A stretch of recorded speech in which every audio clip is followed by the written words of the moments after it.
フォーミュラドリフトジャパン。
横浜。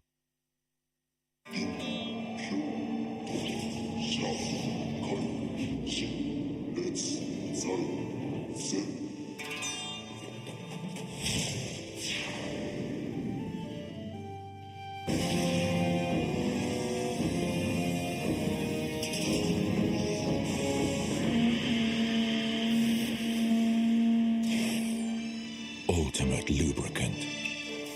Mortis.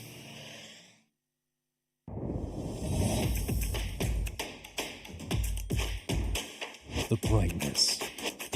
Calm, brilliant.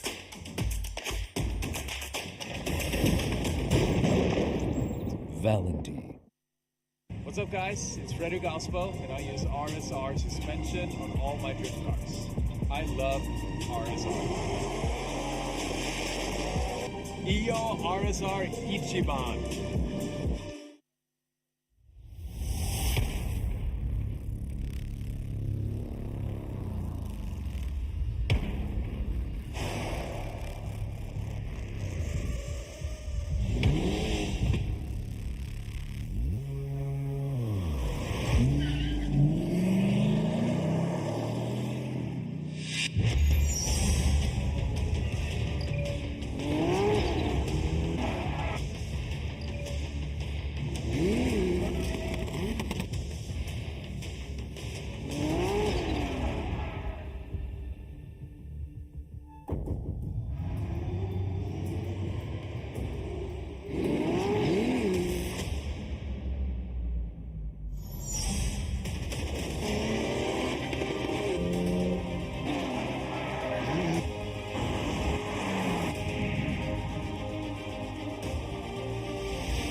Welcome, ladies and gentlemen. We have finally made it here for round 4 of the 2022 Yokohama Presents Formula Drift Japan FDJ2 Okuibuki Motorpark here in the Shiga Prefecture.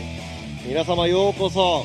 とうとうこの時間がやってまいりました。2022年横浜タイヤプレゼンツフォーミュラードリフトジャパン FDJ2 ラウンド4、ここ奥伊吹モーターパークジムカーナコースからお届けしてまいりたいと思いますが、Before we get into the main competition, I would like for everybody to stand and also hats off for the national anthem.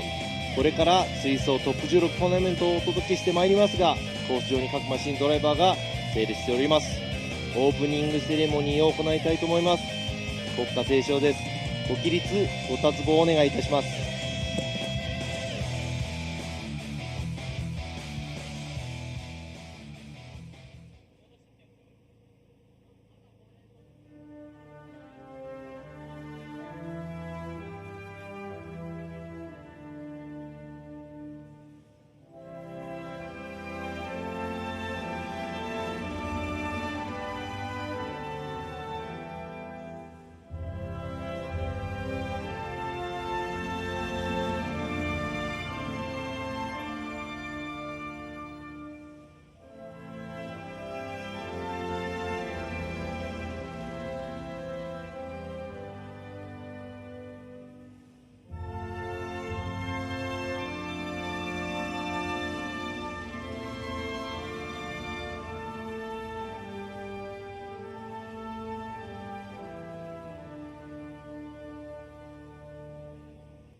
ありがとうございます。Thank you very much for that. さあ、いよいよですね、トップ16の対戦およびドライバーを紹介していきたいと思います。I would like to introduce to you guys the top 16 drivers that are going to go for the head-to-head battle here today at our competition. さあ、今回のラウンドですね、ご紹介してまいりたいと思います。Now, qualifying first at yesterday's qualify, car number 840 driving the Cos Power 180SX, Kazutaka Yamashita. 予選1位通過です。 Battling him, just skimming by after the 40 drivers, ranking 16th in the makeup garage B2 180SX, number 82, Shuhei Itoyama.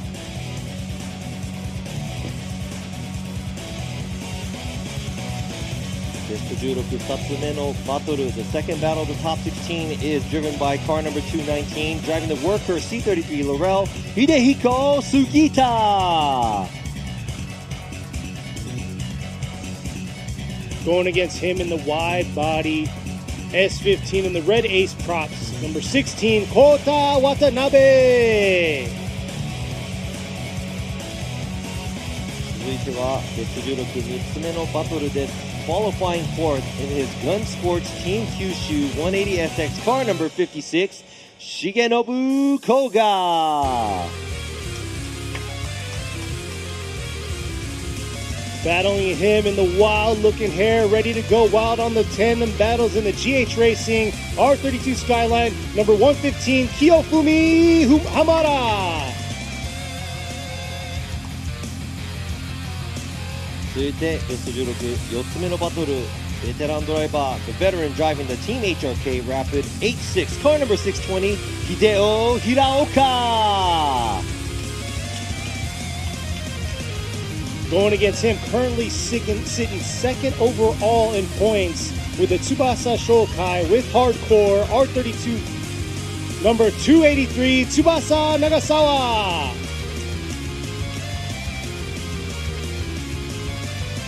ベスト16、5つ目のバトル。The fifth battle of the top 16, qualifying second, tied with the first place driver driving the Impact Hardcore Racing JZX 100 Mark II, car number 84, Shota Shibayama. This right here is going to be a JZX 100 battle in the Rocket Bunny Racing number 290, Kisaragi Awano. ベスト16、6つ目のバトルです。Driving the Auto Garage R33 Skyline, the Mr. Smooth, car number 220, Shinichi Ishizuka. Man, I want to see this battle happen. Let's see if he can get his car going and ready to go. He's first right now in points ranking in the Horiuchi Factory S15, number 270, Rito Horiuchi. ベスト16、7つ目のバトルです。Qualifying third in his Urass Team Kyushu Cusco R34 Skyline Coupe, car number 3, Keiichi Nomura.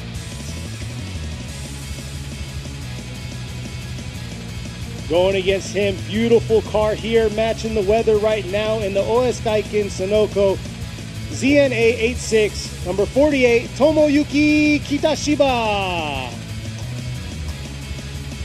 そしてベスト16最後のバトルです。Qualifying 6th, ranking 3rd in the series is FDJ2, driving the T-Motion Plus S with M2 Evolution, car number 206, Yukio Matsui. Here we are. This is a veteran going against a veteran right here. She's in the Heyman JZX100 Mark II, number 168, Masayo Minoa. So here are your top 16 drivers here. さあ、それではトップ16の熱い戦いを見ていきたいと思います。皆さん楽しんでいきましょう。Let's see some serious drifting here at Okuibuki.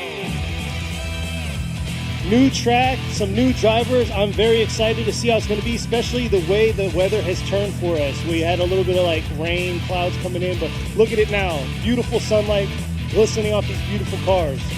そうなんですね。新しいコースレイアウト、そして新しいドライバーもちらほらいる中、今朝のね、天候が崩れていっちゃうんじゃないかとちょっと心配しましたが、今見ての通りですね、太陽もさんさんと、輝いてコースを今温めている最中なんですが、コースの方もね、説明していく前にですね、このトップ16のドライバーたち、今着々と準備を進めていくと思います。We're about to talk about the track and everything, but let's go ahead and wait for the drivers to get ready, driving back to the pits. So while the drivers go ahead and drive off, so just so you know, we only have one live stream going. Robbie's going to be doing both Japanese and English. He's doing a little bit of both, and he's going to be judging at the same time, while you have me kind of chiming in here and there, talking about how the runs are going. So that is the reason why you hear Robbie talking both Japanese and in English. So good luck, Robbie. そうなんですね。今ですね、実況の方、私西田ラビーと、ケニー・ハリスの方でやっていますが、ライブストリーム放送一つなのでね、英語、そして日本語両方、ままならない部分があると思いますが、皆さん楽しめるように、世界配信をしていますので、熱い走りを見られるかなと思います。さあ、こちらですね、実況席の方、今映っていると思いますが、Here we are at the judging stand. Here we go. We got Kenny Harris, he's going to be commentating in English, and I'm going to be commentating in English and Japanese, and I'm also one of the judges. 私、ラビ西田が、ジャッジの一人であり、そして実況の方も、やらせていただきます。そしてケニー・ハリスが英語の方の実況をメインと、いうことで、お話を進めていきたいなと思いますが、僕の隣にいますこちら、next to me, this is one of the guest judges, Judge Fukada. He's usually an FDJ driver. FDJ の、参戦中の、ゲストジャッジとして、深田選手、今回は深田ジャッジとして、このジャッジパネルにお越しいただいております。そして一番、向こうにいらっしゃいますのが、我らがフォーミュラドリフトジャパン、メインジャッジの一人である、今村洋一ジャッジも、今回いらっしゃいます。So that's Yoichi Imamura, one of our main judges from Formula Japan, and also J2. He is also joining us. So it's going to be 3 other judges, 1 commentator, and I'll be also commentating. 3 legends, 1 commentator. そうですね、今ケニーが言ったレジェンド3人とコメンテーター1人と。今ね、さっき話も出たんですけどね、ケニー・ハリスって名前なんですが、日本名だと豊泉健二ということで。So, yeah, we were just talking about Kenny's name. His Japanese name is Toyoizumi Kenji. Kenji Toyoizumi. You're not supposed Remember to tell that. anybody. No, I am half, yes, I am half Japanese, so, but don't count on me trying to do what he does. Ain't happening. Yeah, so what do you think about the qualify yesterday and how everything went, the track layout and everything? So once you'll see the track layout out here, but I'm going to give you the heads up about it. So we always have that danger zone or that area that we have to worry about. From outer zone 3 to outer zone 4, the transition. I know a lot of you online did not like this track layout, but that's after seeing tandem practice, it actually looks pretty well. そうですね、今回のね、コースのレイアウトも新しいものになってますが、やっぱり好き嫌いがいっぱいありますが、やっぱり、競技ということで、与えられたコースをどれだけうまく走れるかっていうのを見る、ものなのでね、こちら、コースの方を紹介していきたいと思います。Let me go ahead and show you guys the track. まずスタート、ちょっとね、普通のコースより少しストレートが短めな部分がありますが、アウトゾーン1、アウトゾーン2、右側に両方ございます。アウトゾーン1とアウトゾーン2なんですが、同じ、この絵で見るとちょっとカーブが違うかなと思うんですが、カーブの R がずっと一緒なので大きい定常をやっている感じですね。そしてアウトゾーン3に差し掛かると少し、急になって振り返すところのアウトゾーン4、結構減速してね、すごい角度をつけながら、クリアしていかなきゃいけない部分で、アウトゾーン3と4のエリアはすごくトリッキーで、アウトゾーン1に飛び込んでいくところもですね、浅い角度でいくと飛び出てしまう恐れがあるので、アウトゾーン1差し掛かるところも深い角度、そしてアウトゾーン3から4、行くところも、スムーズにできる限り、各ドライバーに走ってもらいたいなと思います。So just looking at the track, I was just explaining, the short's a little, the straightaway is a little shorter than usual tracks, but we're trying to use most of the track as much as possible. You have to kick a lot of angle going into outside zone 1 and outside zone 2. Those two zones are on the same turn, but the radius is the same, so it's almost like doing a big donut. Going to outside zone 3, it gets a little bit more tighter as a turn. Then when you switch back, flick the car from outside zone 3 to 4, that's kind of a decel zone where a lot of the cars will have to almost stall up, but whoever does it smoothly there gets I would have to say an advantage, but that area where outside zone 3 and 4, that's the tricky area out of this track. And the big thing is we were talking about how much momentum you carry from outer zones 2 to 3. A lot of them do hesitate and they want to flick back real early, which makes them dive straight into outer zone 4. But we were out there on the track kind of checking out a little bit more. The key is flicking back and riding it real early into outer zone 4, and you can really sweep it and keep that momentum through.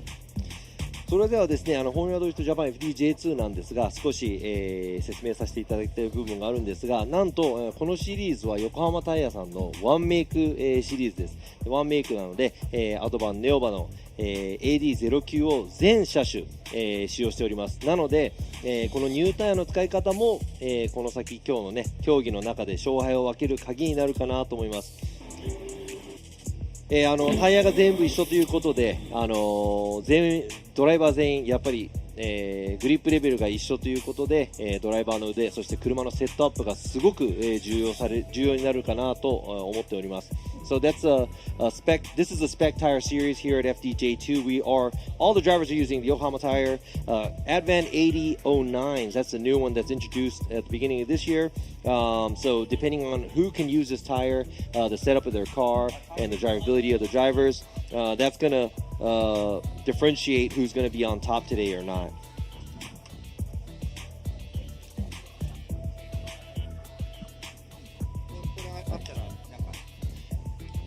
さあそれではですね、晴れて、ちょっとポカポカした陽気になってきましたが、風もあってすごく過ごしやすい、ドリフト日和なんじゃないかなと思います。It's becoming sunny. It's very warm, nice and windy and cool. It feels really nice to be here, and I think it's it's perfect to be drifting out. So I can't even ask for anything better. Can you? No. それではですね。今回の、シリーズのスポンサー企業様のご紹介をさせていただきたいと思います。Let me go ahead and introduce you guys who are supporting us and also our sponsors for this series. 横浜ゴム様、横浜タイヤズ、モティーズ様、モティーズ、バレンティ様、バレンティ、RSR 様、RSR、アライヘルメット、アライヘルメット、ハミングバード、ハミングバード、クルーピー、クルーピー、以上のスポンサー様のご協力をいただいております。Thank you to these sponsors and supporters of the series. Because of them, we were able to do this. And also, I would have to say, because of you guys watching us on live stream and also everybody coming here to spectate and the teams and the drivers.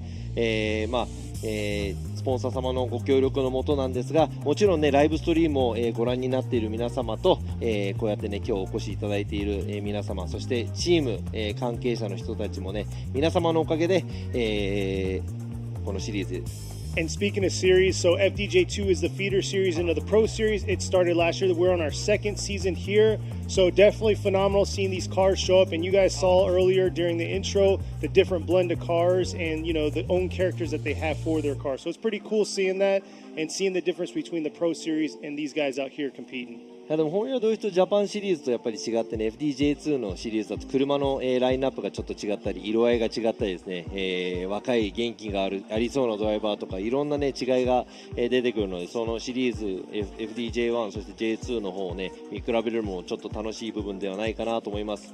さあ今ですね着々と、最初のバトルの準備が進めていっていますが、その間ですねちょっと先ほど、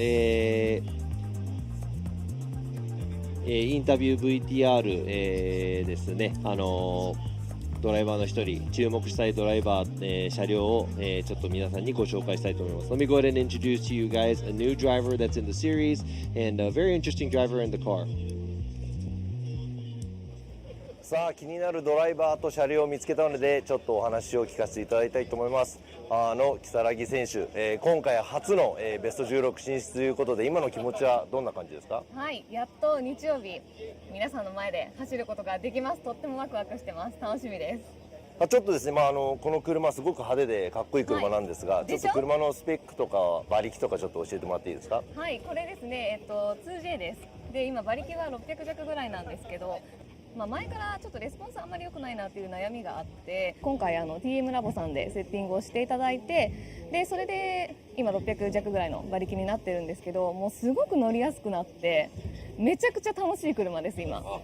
それがですね結果に結んだのかなと思いますが、結構100の中でも珍しいクレッサで戦ってます、今日の目標はここです。ここだそうです一番高いとこですということで頑張っていただきたいと思いますね、阿波さん、はい、頑張ってください。頑張ります。ありがとうございます。So that was a quick interview with Kisaragi Awano. I asked her about, how does she feel about being here, because she was able to qualify this first time. She made it into the top 16, and she said, being able to perform in front of everybody on Sunday, she's really happy and she's really looking forward to it. And I brought up, her car looks really good. And it's a very rare, JZX 100 Cresta, because you see a lot of chasers in Mark II, but she has a Cresta. She has a 2JZ under the hood, makes about 600 horsepower, and she said, she was wanting a little bit more response, and TM Labo was able to tweak the tune. They were able to do some stuff to the car to make it feel better, and she said it's a lot easier to drive and also very fun. So I think the results actually showed by her doing the things to the car. And at the end, I asked her, what was her, what was she going for today? What was she looking forward to do today? And she said, making it all the way here, all the way to the top. So let's see if she can make that happen today here at Okuibuki. はい、そうですね。ということで今の、インタビューなんですが、一番上のね、ポジションを狙っているということで頑張ってもらいたいと思いますが、good luck to her, but we're going to go ahead and introduce you another driver that's actually ranking first right now here at the series. 続いてはですね、この FDJ2 のシリーズ現在、ランキングトップのドライバーにもちょっとお話を聞いてみたので、少しご覧ください。You're doing a good job. さあまたまた注目しているドライバーと車両を紹介したいと思います。現在 FDJ2 でシリーズランキングなんとトップの堀内陸斗選手です。お願いします。この今トップを、独走している形なんですが、今の気持ちをちょっと教えてもらえますか？正直今年は初めてシリーズで出てみて、恥ずかしくない結果が出ればいいなというか、自分のレベルがどれぐらいかしっかり分かる年になればと思ってたんですけど、なんだか結果が出てきちゃってうまく調子に乗れてるんで、そのままうまいことやりたいです。本当にねドライビングが繊細で、その反面ちょっと、エキサイティングな、ドライビングもできるドライバーなので注目、これからもしていきたいと思いますが、注目したいのももちろん車両ですね。ワンビアなんですがよく、13のリアで、前が180というのがあるんですが珍しくこれは、15ベースなんですけど、エンジンの、仕様とか馬力とか教えてもらっていいですか？エンジンは、SR のままで結構お金かけて、SR で僕が思う最強にはしてきて 2.2 とかにはしてないんですけど、それも理由があってで、死ぬほど壊したのもあってなんだろう、結構いいエンジンが組めたのと、ちょっと大先輩にセッティングとかを見直してもらって、今は本当になんだろう、日本で一番楽しい車だと思ってます。じゃあですね、楽しい車で今回の目標をちょっと一言お願いします。今回はどうだろう、戦いたい相手がいっぱいいるんで、その人たちとしっかり戦って、勝ちたいですね。もちろん今回も表彰台狙ってます。さあ現在シリーズランキングトップの堀内選手、それを守りきれるのか、今後も期待したいと思います。頑張ってください。はい、ありがとうございます。Alright, so that was a quick interview with Rikuto Horiuchi. He is currently ranking first in the FDJ2 series. And I asked him how does he feel about that. He said he's kind of surprised, but this is the first time he's been in the series, and he just wanted to do as good as possible so he doesn't feel embarrassed. And pretty much he's here right now. So, and he's looking forward to keeping the stop and keep going. And everything looks good for him as of now. His car is an S15 with the 180 front end, so they call it the 1Via. But usually they have the S13 rear end, S13 Silvia with the 180 front end, because that bolts up a lot more easier. So that's a lot more popular, but his car is a little different. He has an SR20 in there. It looks like it's pretty, it's making some mean power. He did mention a lot of stuff about the motor, where he's built 2.2s and spent so much money on this car before, and now he's settled using an SR20. So it's still a 2-liter, but one of the guys he looks up to is tuning it, taking care of him, and he said this motor that they built is a fairly good motor, and he's really pleased with that. Yeah. And I guess his goals today, he said he's going to have a lot of fun because, a lot of the drivers are a lot of his rivals, and he said he wants to go against all the good drivers and actually beat them all and make it to the podium. Yeah, I'm definitely looking forward to this because during practice he suffered a little bit of mechanical issues, but I think he made a few adjustments to his car to make it happen. Sitting in first position, and he has his other second and third place individuals sitting right behind him in this top 16 battle today. I'm pretty sure he wants to try to get as far as he can to keep that points lead. Yeah, exactly. そうですね、堀内選手もね、練習中もちょっとマシントラブルに見舞われて、それの調整ができていると思うので、ベスト16に入ってきました。そして、シリーズトップを、走っている、堀内選手の後ろに2位、3位の選手もね、着々とベスト16に残っているので、多分堀内選手も、その2位とか3位の選手より、もっと先に駒を進めたいんじゃないかなと思います。さあそれではですね、もうそろそろ、準備ができていると思いますが、その前に少しだけ休憩を取らせていただきます。We'll be right back after these messages. Don't go anywhere.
Yokohama.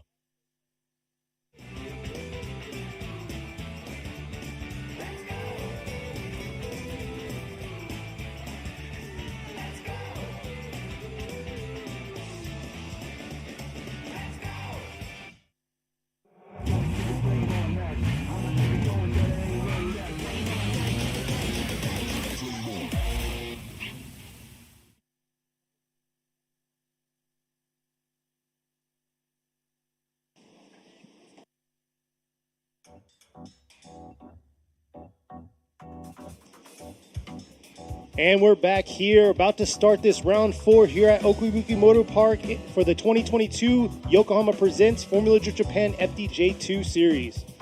さあいよいよですね、ここ、奥伊吹モーターパークジムカーナコースで行われる2022横浜タイヤプレゼンツフォーミュラードリフトジャパン FDJ2 ラウンド4トップ16トーナメントが始まろうとしています。今ですね、隣、ジャッジ席の隣の方後方にあるですね、バーンアウトボックスにも車両が入ってタイヤを温めているのが聞こえます。I can hear the cars getting into the burnout box And and they're pulling up right now. yeah, they're pulling up right now. So yeah, we're viewing in, we're checking out the chat, and you guys got me scared. I was looking at my neck. I was like, Robbie, what do I got on my neck during the commercial break? Because they said it looked like I got a hickey or something. I was like, what? But no, I ain't got nothing on my neck. I hope I don't.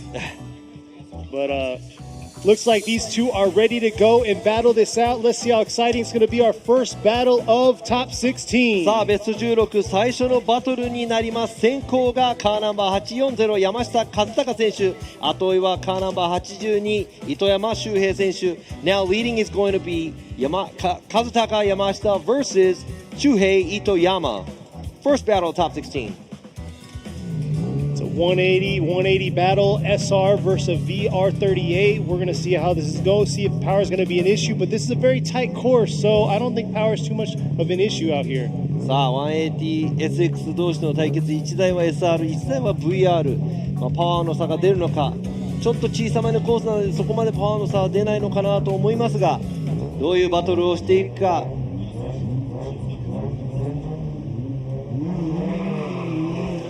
All right, here they go, coming through the chicane, clean come out. Here he is, right here. Yamashita in the lead right now, got first and qualified. Let's see how good he's going to do. It looks like a beautiful lead run by him.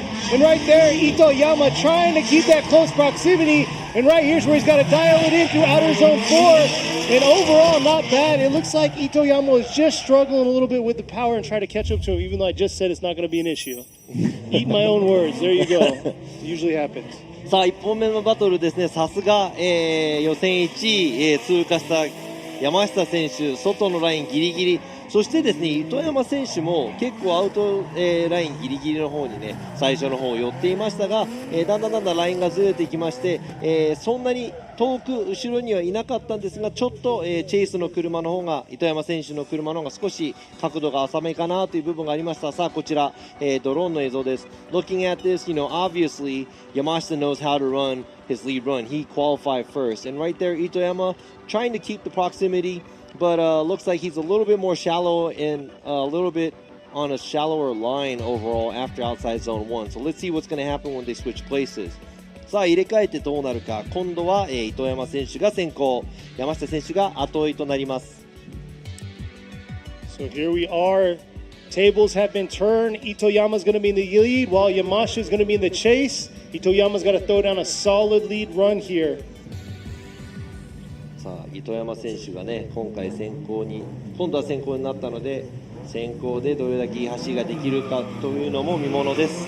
Right here, let's see how hungry Yamashita's going to be here, coming up to outer zone 1. Right there, keeping that close proximity. Woo! Beautiful job right there through outer zone 1 right there. Yamashita holding it down in that chase position. The lead car doing a beautiful run. Oh! Yamashita just losing it right there in outer zone 3.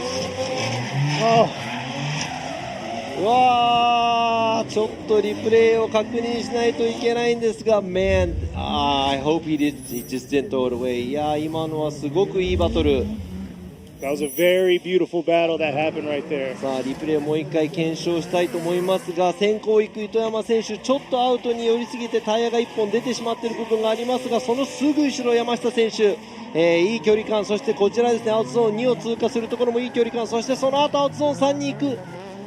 ちょっとですね R が少しきつくなるところで山下選手が角度をつけすぎて接触もない、状態でちょっと糸山選手のね、前での挙動も、Let's see if we can see a drone footage on Yeah, that it didn't one, look 'cause like Itoyama he decelled it all. decelled. Okay. Yeah, and that's an area where the turn gets a little bit tighter from outside Yeah. zone 2 to 3. Man, Oh, there you go. Imamura Oh, going man. Itoyama, Fukada with Itoyama, and Robbie Nishida. So Shuhei Itoyama gets the win and moves on to the grade 8. さあ今回最初のバトル、糸山周平選手の勝ち上がり、なんと予選1番で通った山下選手、ここで敗退となります。とても残念。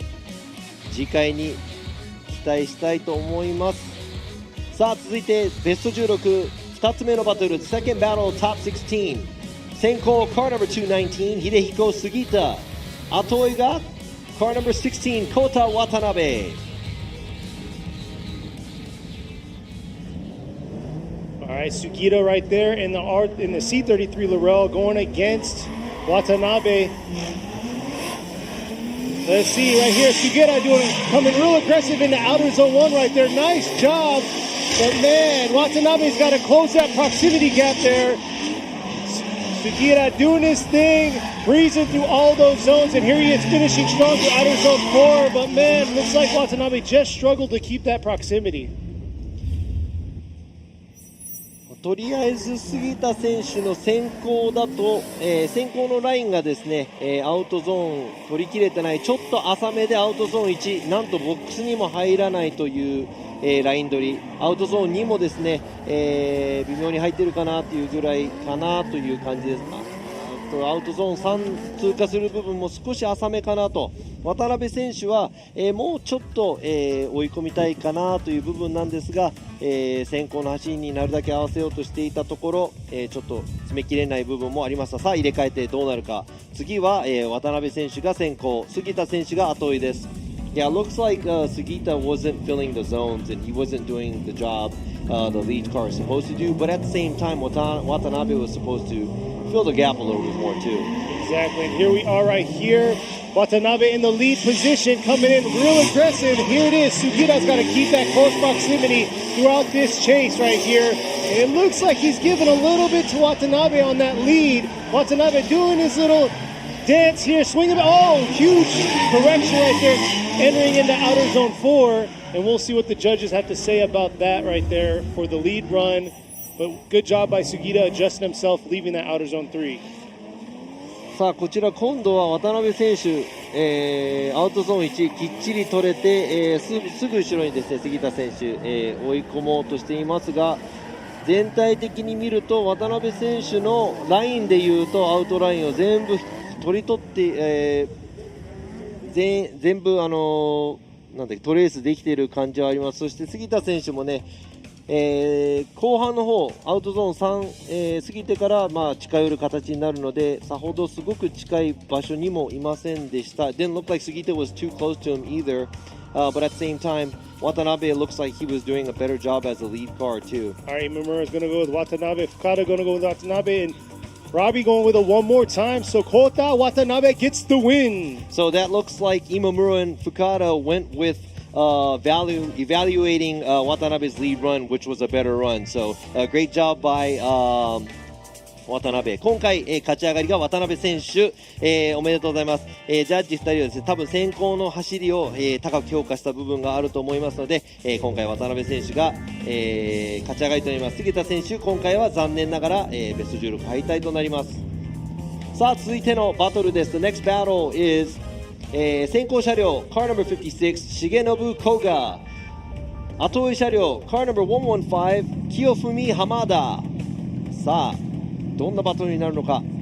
So Kogag is going to be in the lead in the 180SX going against Hamada. An SR-RB battle right here. Let's see how it's going to come out. Who's going to come on top? Kogag making minor adjustment right there. Hamada closing in, trying to keep that close proximity. Oh, but looks like Kogag's just moving along through these zones. And Hamada just struggling a little bit to get that close proximity, which is very different from him. 古賀選手、先行でかなりいい走りなんですが、ここストレートで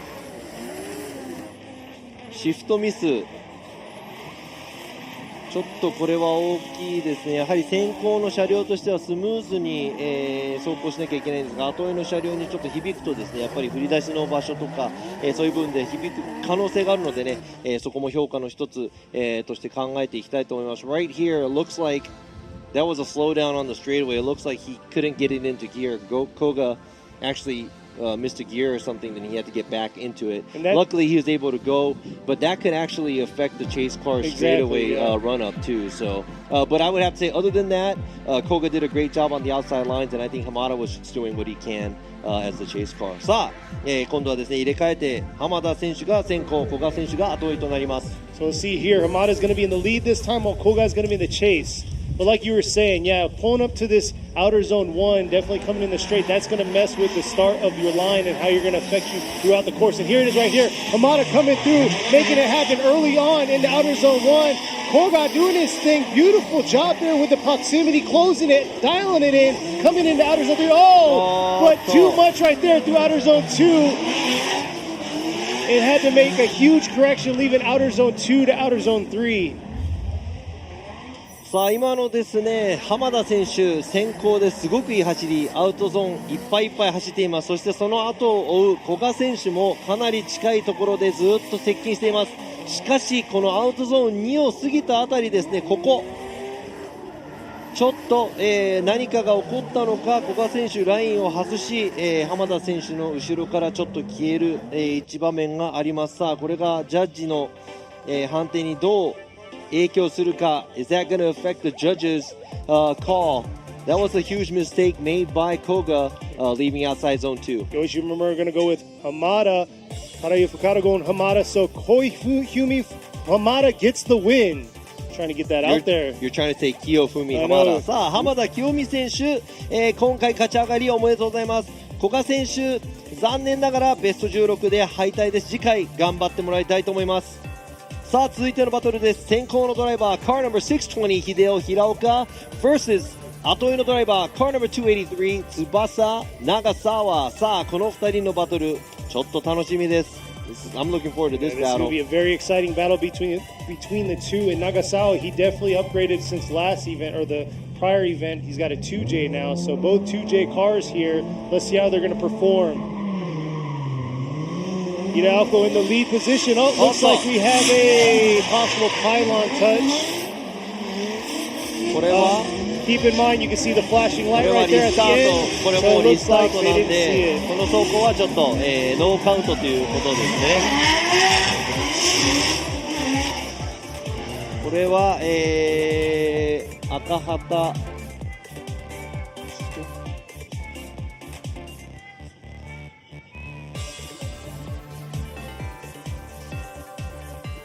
さあ今のですねパイロンタッチかな、スタート先行の車両、パイロンタッチによりリスタート、ホームヤドリフトでですね、この試験員の方パイロンタッチフライング、ライトが消えても出ないというとワンストライク、それが3つ続きますとその走行終了となってしまいますので先行のドライバー、気をつけなければなりません。そして後追いのドライバーは、自由に、ライトに関係なく出発できる、ルールとなっております。You already know what the rules are at the chicane, right? At Touch this the point, pylon, yes. yeah, you get 3 strikes, you're out. You can't jump the light, you can't sit at the light. Let's see this battle. It looks like the battle is now getting started. Here we are right here. Nagasawa's got to keep that close proximity like he just showed y'all. And here he is ripping around into outer zone 2. Right now sitting in second place, chasing him down right here. Beautiful job through the outer zone 2. That's what I'm talking about with the proximity and overall run. 平岡選手も、先行でなかなかな走り、ちょっとアウトゾーン2から3にかけてもですねラインがちっちゃくなってアウトゾーン4の方寄り切れなかった部分がありますが、長澤選手、終始いい場所に、車両を置いて、ここの振り返しは本当にこのぶつかっちゃうんじゃないかなぐらいのもう本当、接近ができたということですごいいいバトルがちょっと今見れましたが、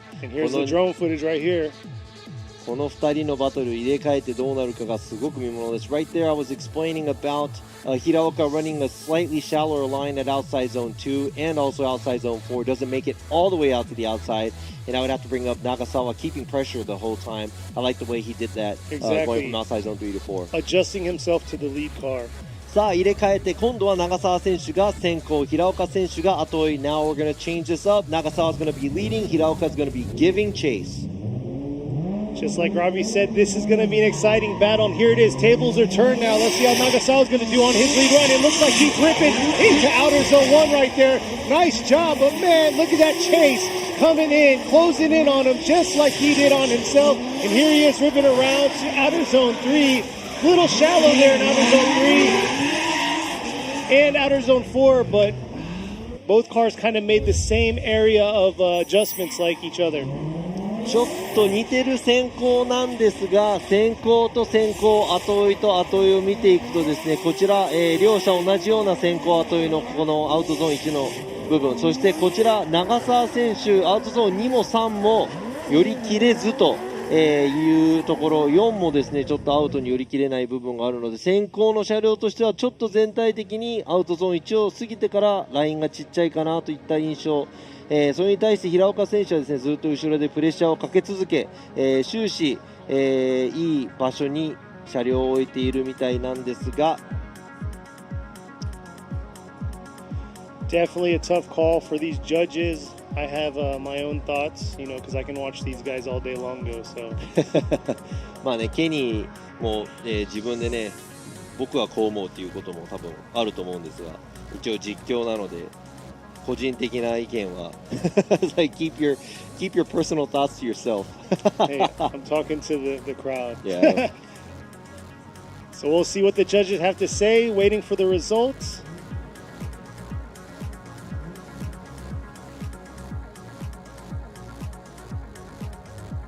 Here we are. Yoichi Mimura going with Hiraoka.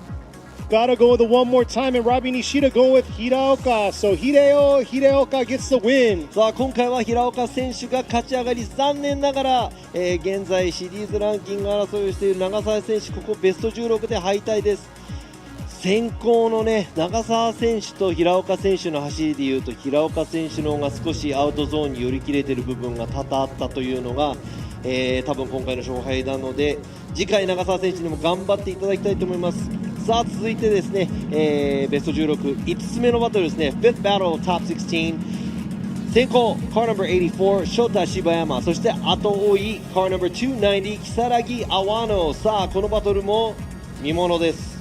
The JZX100 battle right here. Shibayama's going to be in the lead. Awano in the chase position. Shibayama's been very aggressive. He's carried a lot of momentum throughout this course, and let's see how he's going to do here. And she is anticipating that momentum that he's going to carry, trying to launch early.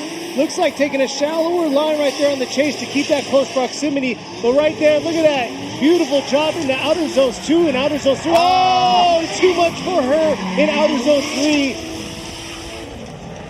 ちょっとラインはちっちゃいんだけど、阿波野選手後ろで結構近いところまで寄っていきましたが、アウトゾーン2から3にかけて大きなミス。先行の柴山選手終始アウトゾーンギリギリ、アウトゾーン1、そしてアウトゾーン2をギリギリなぞって走る、先行として素晴らしい走り。ここですね、大きなミス、阿波野選手もったいない。 So Awano looks like she was keeping a lot of pressure on Shibayama as a lead car, but I'd have to say Shibayama's lead run was really good, so that was a huge mistake made by Awano. Yeah, overall he got second in qualify, scored a 92 in his qualify run, so yeah, he has a phenomenal job in the lead. Let's see how he's going to do in the chase. さあ続いて入れ替えて、今度は阿波野選手が先行、柴山選手が後追い。 So Awano in the lead right here. Looks like she's coming real aggressive in the outer zone 1. Just a little shy in outer zone 1, but here she is trying to rip back around, make up for it through outer zones 2 and 3. And Shibayama kind of playing it safe with the proximity throughout the course. ちょっと、柴山選手少し離され気味でちょっと安全すぎる距離で走っていましたが、阿波野選手も多分ちょっと勢い余ったのか、アウトゾーン1、ここでタイヤ、2本3本近く、脱輪、そして全体的に大きなラインを通って、ここアウトゾーン4に行く部分もですね、少し、ワイドに取りすぎてフィニッシュライン越したあたりで、ちょっと左に寄りすぎた部分がありますが、さあこちらドローンの映像です。It looks like Awano had a lot of momentum motion going towards outside zone 1, pushes her out. That was almost 3 tires off at outside zone 1 area, and she goes a little wider on the finish line area after the outside zone 4, right there. And she did go 3-4 tires off after the finish line, but that's not going to be an incomplete, but that's going to affect her on how she finishes the run. Imamura Fukada and Robbie Nishida going left to Shota Shibayama gets the win. さあ今回は、予選2位、通過の柴山選手が見事勝ち上がりおめでとうございます。阿野選手ナイスファイトでしたが今回、ベスト16敗退となります。次回頑張ってほしいです。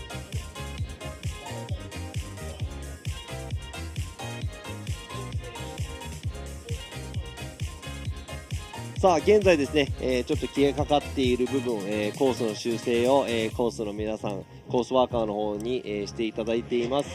暑い中ありがとうございます。 Thank you to the course staff. They are cleaning up the course right now because of the white lines are actually disappearing. We can only use chalk here to color in the track. So thank you to the track workers. But it sounds like right now at the start they're ready to make it happen. And I was talking about earlier, Horiuchi, he kind of had some mechanical issues, but looks like he's going to make it happen. We're going to see how he's going to do in his chase position.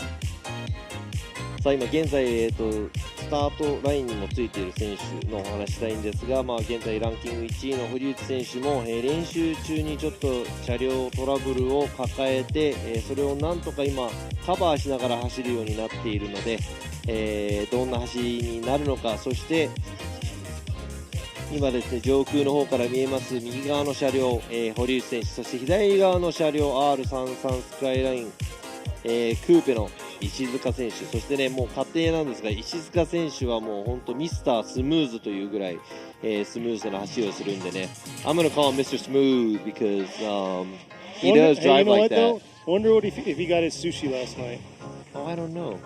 That was the thing, so you could explain. Yeah, well, I mean, I don't have time right now. I'll explain that later. さあ今度のバトルですね、6つ目のバトル、先行がCar number 220、新一石塚、そして後追いの車両 Car number 270、陸田堀内。さあどんな戦いになるか。Alright, here they go, coming through the chicane right here.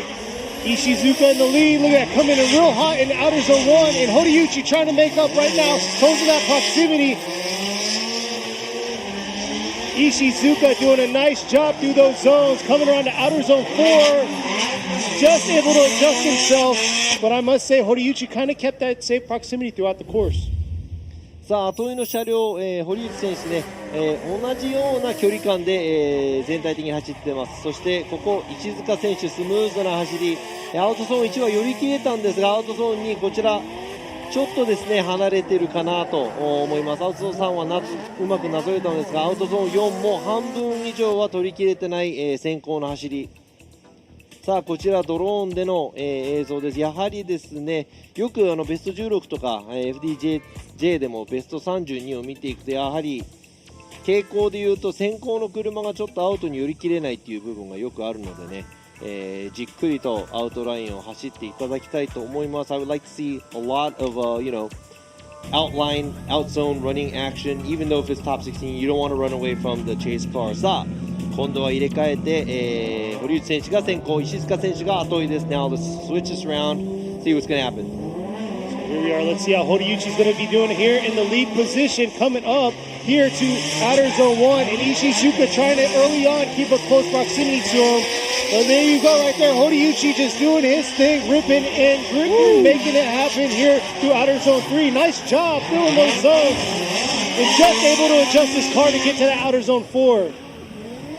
That was a pretty solid lead run right there. That was a pretty solid lead run. さあ今の堀内選手の先行ラインでいうとアウトラインギリギリをずっと通っていく形、そして終始石塚選手もなんとかその差を詰めようとしていますが最終的にはアウトゾーン3もですね、チェイス、後ろのポジションで取りきれない、部分があります。そして、横並びでフィニッシュラインを越えていく形になりました。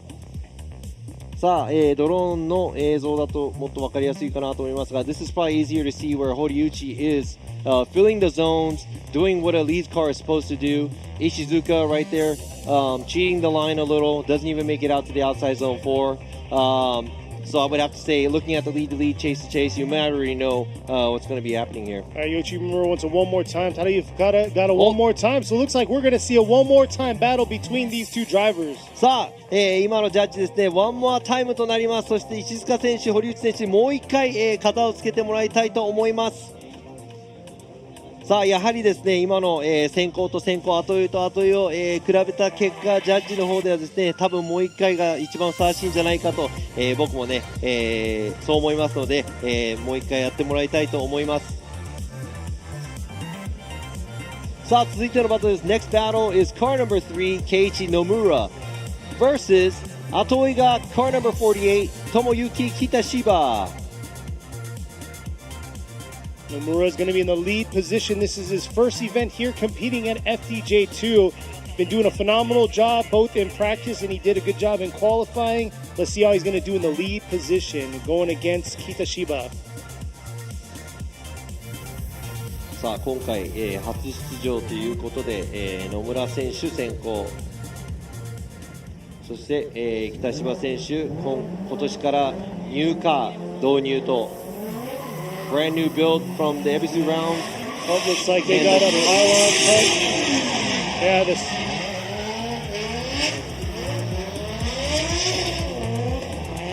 All right, at least he got it, the lead. I see the comments out there talking about Nomura's like livery. It's got that NASCAR look to it. Yep. I mean, everybody already knows his father, Nomuken, right? So he's Nomuken's son, and Nomuken also likes this livery, this style livery. He always had that. I think he visited the US a few times too. 今ね、ライブストリームでもね、海外の、人たちがこの、野村選手の車のカラーリングがなんかナスカーチックだという話をしてますが、お父さんの、野村健、伝説的なドライバーなんですが、もうこういう感じのカラーリングの車両に乗っていました。ということでですね、こういう細かい部分も楽しんでいきたいと思いますが、今のですね再スタートとなります、今のノーカウントということで、I believe there's a pylon touch there. パイロンタッチか何かかな。ちょっとですね今リスタートの、リスタートのもう一回、みんなが見えるような確認をしてみます。Yeah, we put one of the workers out where they can flag them down. We do have a light with a strobe on it. It's really bright, but we're also going to use a flagger too. さあ再スタートとなります。リスタートのライトもありますが、旗の追加もすることとなりました。さあ再スタートです。All right, Nomura in the front, Kitashiba in the chase position here. Nomura, nice job in the outer zone 1. Kind of decelled a little through that zone. Let's see how he's going to carry through to the outer zones 2 and 3. And there you go. Chase cars trying to keep that close proximity to him, but unable to close that and dial in on him. 野村選手、さすが、予選3位の走り先行でなかなか、アウトゾーンギリギリを、通過して、しかも、いい角度で、走行しているので、かなりいい走り。そして北芝選手も終始プレッシャーをかけながら後追いをしています。もうちょっと近く寄れたかなという部分もありますが、こちら最後の、ゾーンだけアウトゾーンを寄り切れずに、2台とも終了といった形。こちらドローンの映像です。Looking at the drone, obviously Nomura qualified third. He knows what he's doing as a lead car. He's running the outside line, looks good. A lot of angle, very nice driving by him. And Kitashiba trying to keep the pressure on the whole time. I would like to see him a little bit closer. He also misses the outside zone 4. So let's see what he does when he leads. 今度は、北芝選手が先行、そして野村選手が、後追いとなります。入れ替えてどんな走りを北芝選手先行でしてくれるか。Our tables are turned this time. Toshiba's going to be in the lead. Nomura in the chase position.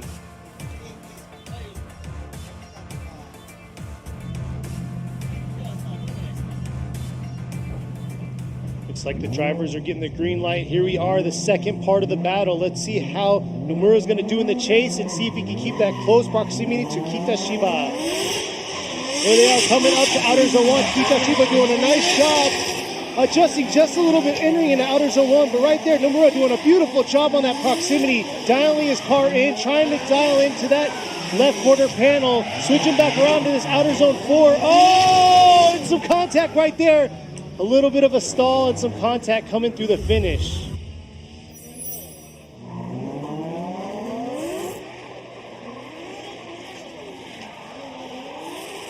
Yeah, that was a wonky battle here. ちょっとね、いろいろ起こったバトルなんですが、北島選手アウトゾーン1寄り切れず、その後ろをですね、追走する野村選手も近い位置にいましたが、ちょっとアウトゾーン2でも、角度を修正する、形を取った野村選手なんですが、一番最後の方ですね、北芝選手が、シフトが入らなかったのか、ギア抜けなのか、車がまっすぐになってしまった状態、こちらですね、野村選手、後追いでもちょっとふらついています。そしてこちら入りすぎた分危なく、先行の車両が、戻ってしまったということで、後ろもちょっとぶつかってしまいましたが、全て全体的に考えた結果のジャッジです。Looks like Keiichi Nomura gets the win and we'll be moving on to the grade 8. ということで今回は野村圭一選手勝ち上がりベスト8勝ち上がりおめでとうございます。残念ながら、後追いポジションではですね、北芝選手もいいプレッシャーをかけてたんですが、今回ベスト16で敗退となります。次回頑張ってほしいです。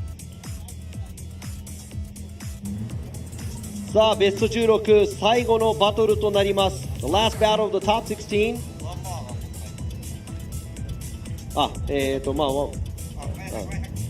So let me go ahead and redo that. Last battle before the one more time we had. One more time もう一つありますが、ベスト16本当は最後のバトルだったんですね。Leading car number 206 Yukio Matsui versus car number 168 Masayo Minoa. Let's see how this battle is going to go here. Both veteran drivers, been around for a while. Let's see who's going to win this lead and chase.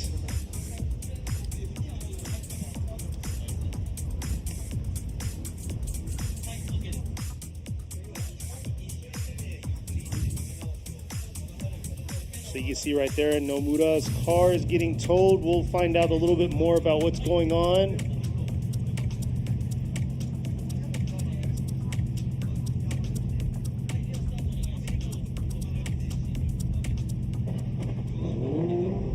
But it looks like the cars are ready to go. Matsui going to be in the lead, Minoa in the chase. Here they are starting this battle off. This should have been our last battle, but we have one more time battle after this. And Matsui doing his thing early. Just dipping a tire there, entering into outer zone 1. Minoa trying to keep that close proximity, dialing it in a little bit more here, but playing a little bit safe and real shallow in outer zone 3. Oh, and just missing his rear bumper right there, entering into outer zone 4. Minoa unable to hold on into that finish. いや今度のバトルもいろいろ1本目からありますが、こちら、松井幸雄選手ちょっと、箕輪選手を離しながらなんですが、こちらタイヤ2本アウトゾーン出てしまうぐらいの勢い、その後持ち直して今度は箕輪選手がちょっと内側に入りすぎて、ここアウトゾーン3から4に行くところでスピンをしてしまいました。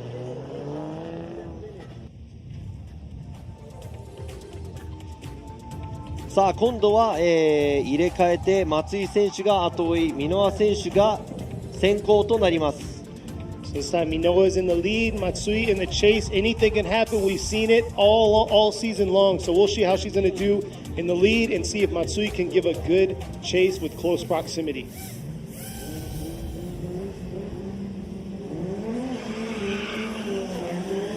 Here they are coming clean out of the chicane.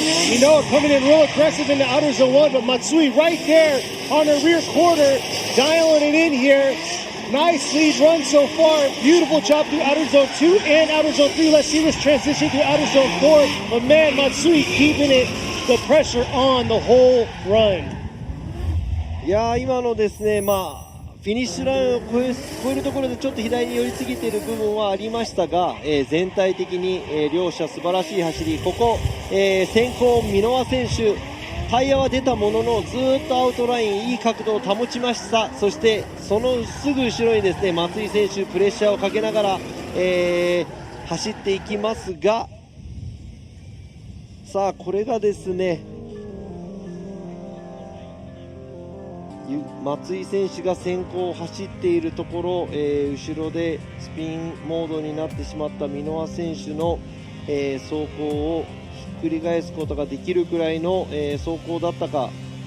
Let's see, Yoichi Imura going with Matsui, Tadayuki Fukada going with Matsui, and Ravi Nishida. So Yukio Matsui gets the win and moves on to the Grade A. さあ今回のバトルは、カナバ206松井選手が勝ち上がり、残念ながら箕輪選手ここで敗退となりました。次回、頑張ってほしいです。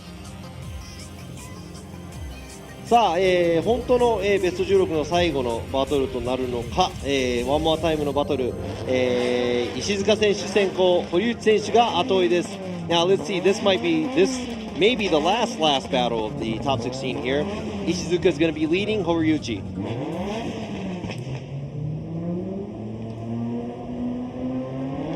So we'll see here. Here they are. Ishizuka in the lead. Horiuchi in the chase. Horiuchi rocking that one via S15, ripping around, see if he can close that proximity here to Ishizuka, just doing his thing, dipping a few tires right there, making a huge adjustment, trying to get in that outer zone 4, but man, Horiuchi was unable to close that proximity. さあこちらトラブルを抱えている、状態でチェイスを、後ろで走っている堀内選手、ここ、石塚選手が、アウトゾーンギリギリ行くんですが角度が少し浅いかなといった感じ。あとはですねタイヤが1本出てしまいますが、先ほどより、アウトゾーン4に寄り切れています。でも終始ですね堀内選手後ろで、追走というより、少し離れすぎている、部分がありました。さあ今度はですね堀内選手が先行、石塚選手が後追い。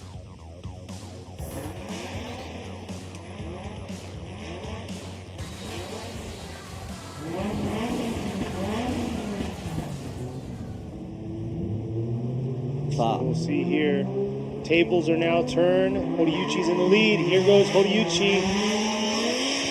Ishizuka right there, close to him. Ishizuka trying to adjust himself to Horiuchi into that entry. And right there, Ishizuka dialing in a little bit more. Making up a little bit right here through outer zone 4. But yeah, Horiuchi definitely struggling with his mechanical issues. いやー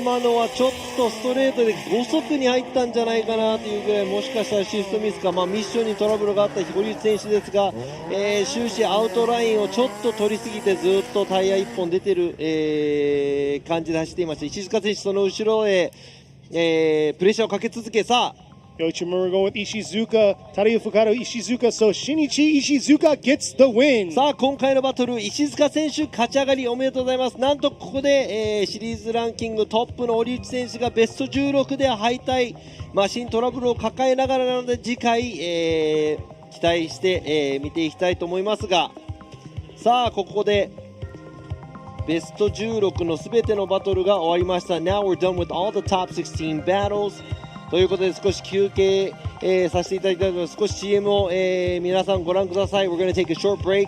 After these messages, don't go anywhere. フォーミュラードリフトジャパン。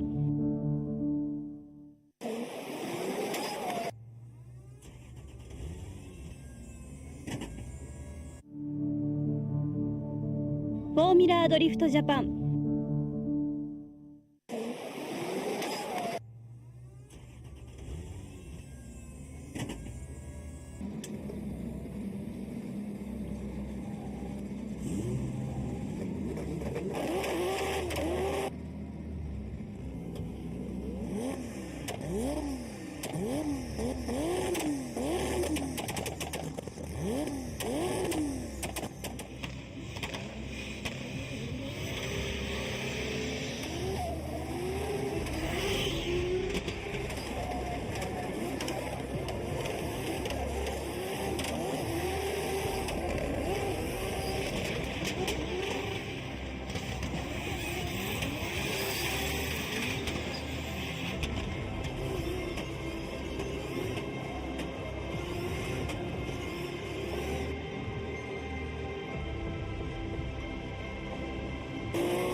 Yokohama.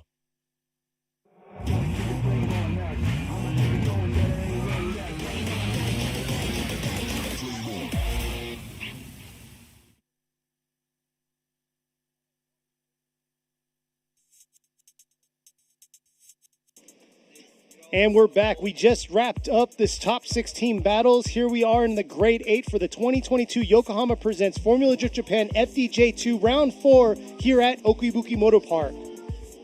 さあトップ16の最初のバトル終わったところです。ここ奥井吹モーターパークジムカーナコース2022年横浜タイヤプレゼンツFormula Drift Japan FDJ2 ラウンド4です。今ですねコースの少し修正していただいております。 Thank you to the track staff for cleaning up the lines on the track。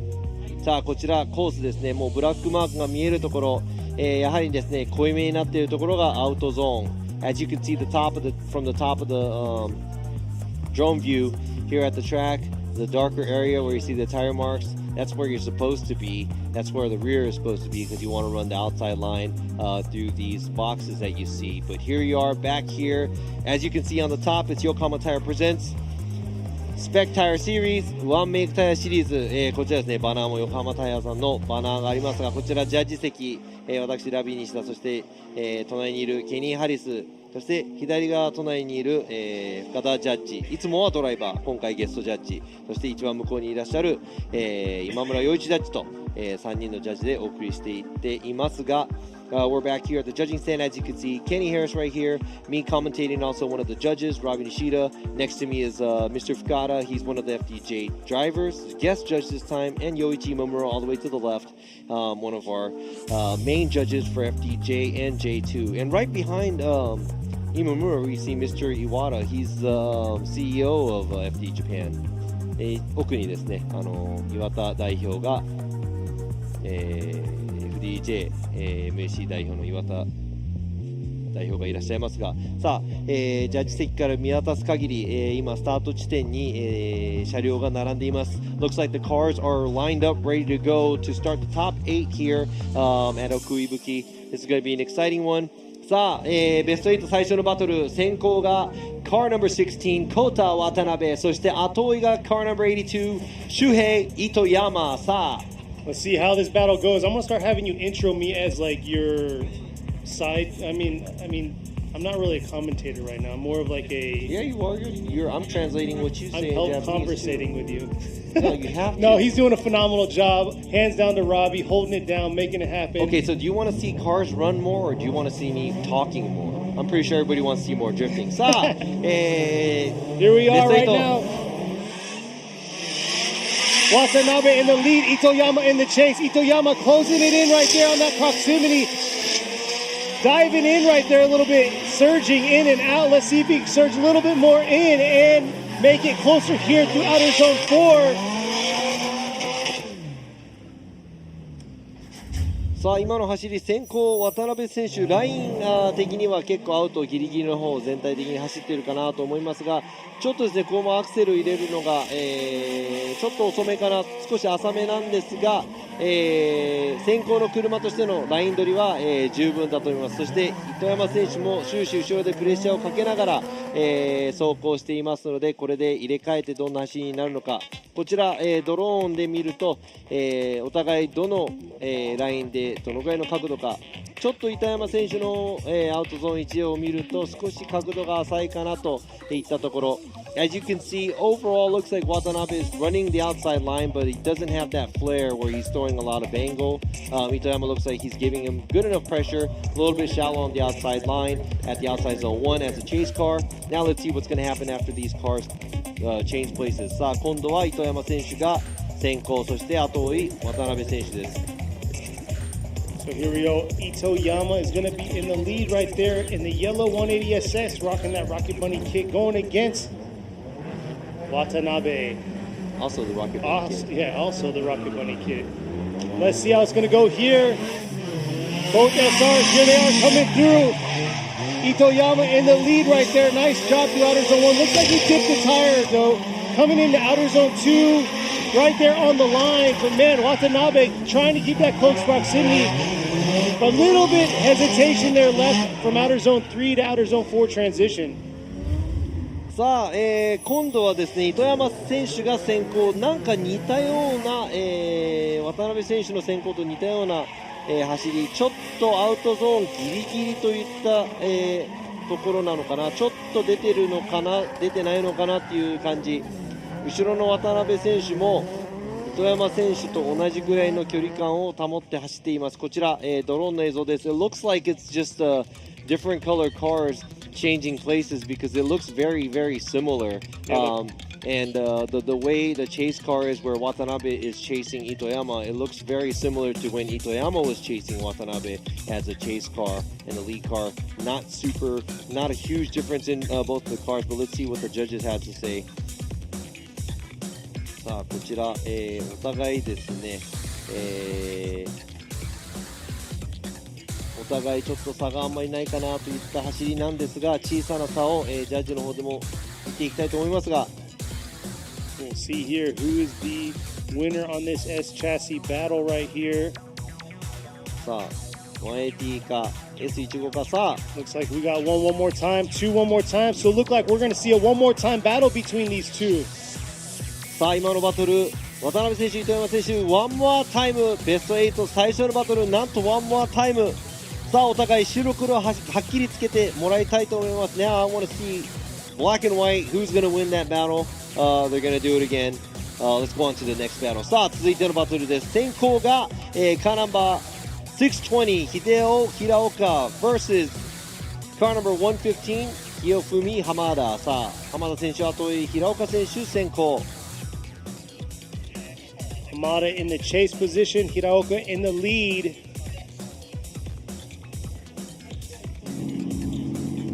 See how it's going to go here. JZ versus RB. Battle here. Second battle of the Great 8. Here they are coming through the chicane. Hiraoka in the lead, coming in real hot in outer zone 1. Hamada's got to close that proximity gap. He's usually right there on their door. Not sure what's going on today. He seems a little softer today. See if he can rip it and get back on it right here to outer zone 4. And nice lead run by Hiraoka. いや平岡選手の先行、なかなかいい走り、そして浜田選手後ろでちょっと距離感を、持ちながらの後追い、少しアウトゾーン1、寄り切れない部分、そして先行車両としては平岡選手、いいラインを取っていると思いますが、浜田選手最後の方で少し、追いつく形となりました。So look at the proximity between these two cars. Hiraoka looks like he's doing a good job as a lead car, taking the outside zone, outside line. Hamada gets a little late into outside zone 1, cannot give Hiraoka as much pressure as he is anticipated to do. Right here, finally catches up to Hiraoka right at the outside zone 4. ということで入れ替えて、今度は浜田選手が先行、平岡選手が後追いとなります。Here we are. Tables are now turned. Hamada's going to be in the lead while Hiraoka gets the chase. Looks like they're ready to go, fired up. Going through the chicane now. Hamada's got to throw a solid lead run, and here he is coming in real hot in outer zone 1. Nice job. Looks like Hiraoka trying to close that proximity here.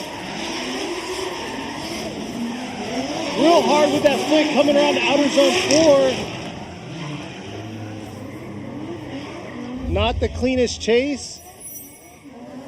But let's see what the judges have to say.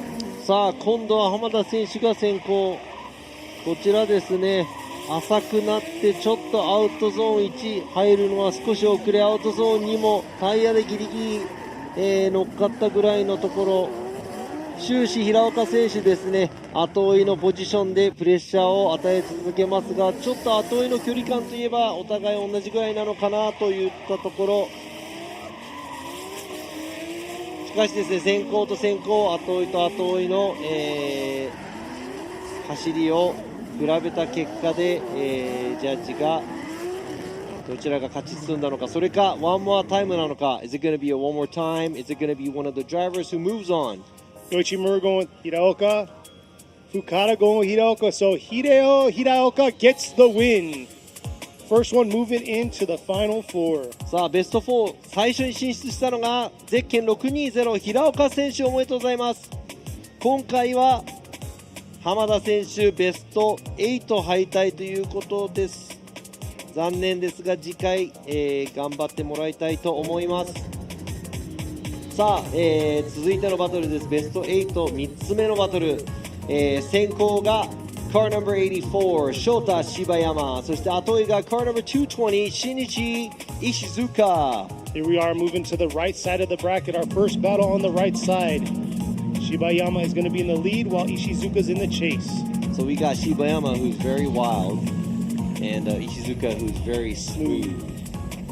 さあとてもワイルドな、ドライビングをする柴山選手対スムーズなドライビングをする石塚選手の戦いです。 Let's see if he can keep up right here with Shibayama. Shibayama coming real aggressive here in the outer zone 1. Real early filling that zone. Beautiful job. But man, Ishizuka able to keep some kind of proximity to him and hold on. And look at that. Shibayama just throttling the whole way through outer zones 1, 2, and 3 and finishing strong through outer zone 4. いやさすが、1位タイ、だった、先行の走り、予選では、2位だった柴山選手の走り、いい角度、そして踏みっぷり、アウトラインギリギリ、全体的にですね、このスモークを見ての通りアクセル回路全開率が高いです。そして石塚選手ですね、いい距離感でちょっとラインがちっちゃいかなといったところですが、いい距離感で、柴山選手の後追いをしています。As you can see, you know, obviously that's the number 2 qualifier of yesterday's qualify. That's a great lead run. A lot of angle, a lot of throttle, and outside line.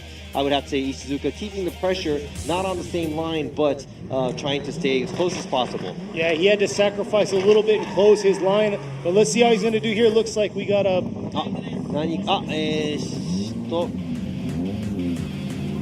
今のは、スタートをしたんですが、石塚選手のフライングということで、再スタートになります。That looks like Ishizuka jumped the light, so it's going to be they're going to have to reset themselves. さあもう一度ですね、スターターの、スタートラインに、立っていただいてもう一回、再走となります。さあ今回、入れ替えて石塚選手が先行、そして柴山選手が後追いとなります。 Here's the second part of the battle. Ishizuka now is in the lead in the R33 while we have Shibayama in the JZX100. Here they are coming through. Shibayama's got to throw a solid lead run right there early on, filling that outer zone. And right there, Shibayama looks like he has about the same proximity as Ishizuka had during his chase run. Let's see how they're going to both finish. Oh, looks like Ishizuka kind of roasted tires there in outer zone 4. 最後の最後で石塚選手がちょっと、ミスをしてしまったか。こちら石塚選手も、柴山選手に負けないくらい気迫がある先行の走り、柴山選手もいい距離で両者素晴らしいアウトラインを通っているの走り、石塚選手ここでもったいない、ちょっとスローダウンして、柴山選手それを避けるような形で、フィニッシュラインお互い通っていきましたが、さあYeah, it looks like Shibayama filled that zone for him. Here we are, Imamura going with Shibayama and Kata going with Shibayama. So Shota Shibayama gets the win and we'll be moving on to the final four.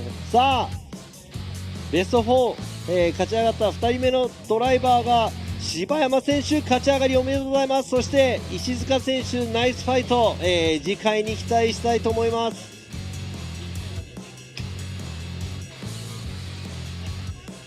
Yeah, that was a really good battle because both cars were on the outside line. I love it how the chase car was able to sneak right behind the lead car and get on the same line.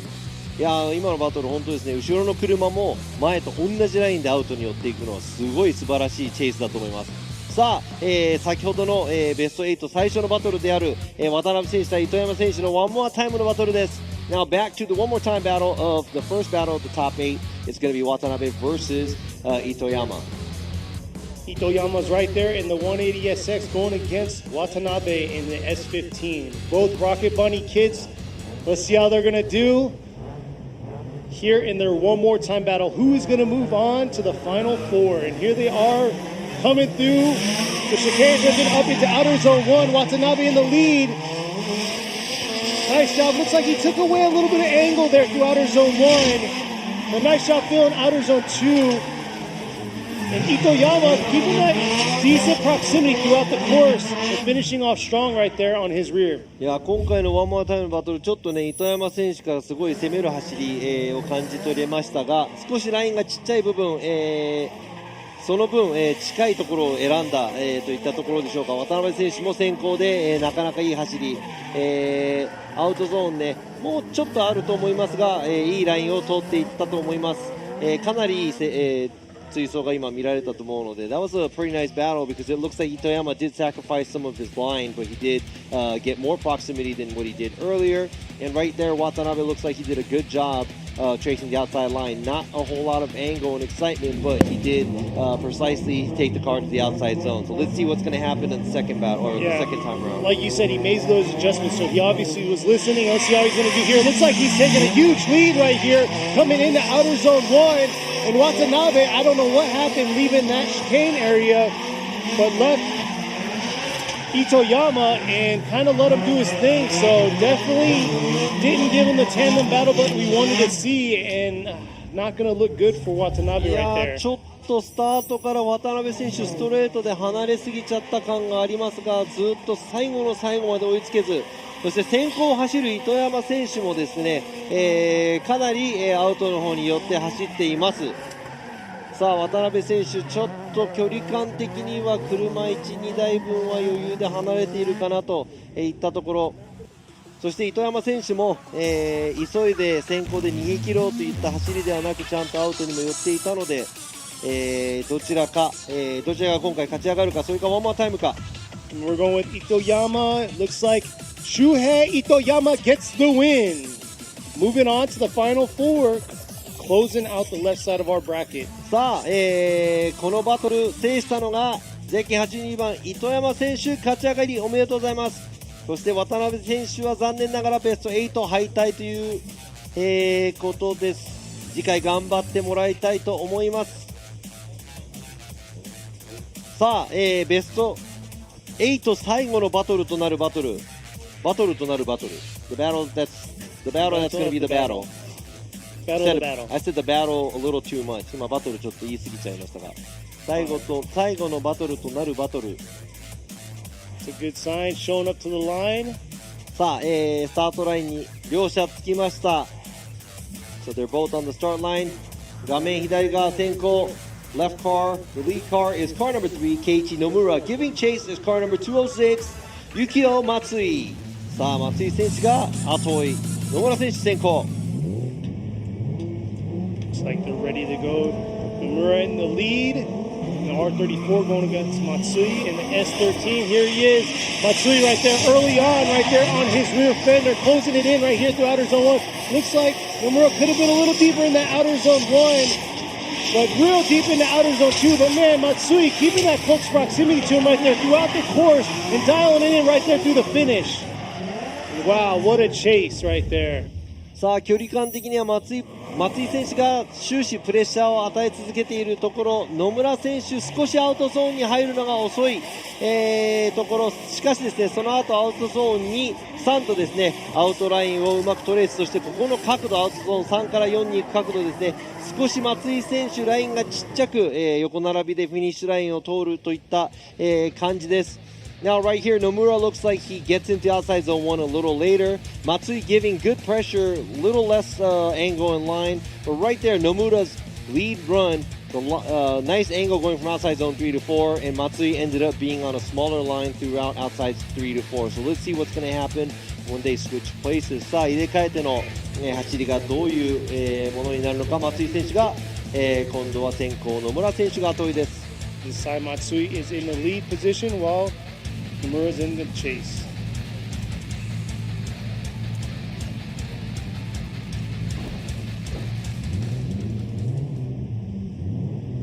さあ、ベスト4進出する最後のドライバーはどっちか。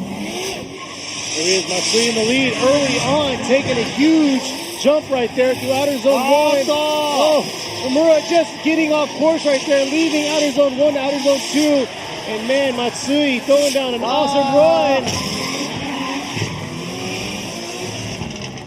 いや It got interesting there right at the end.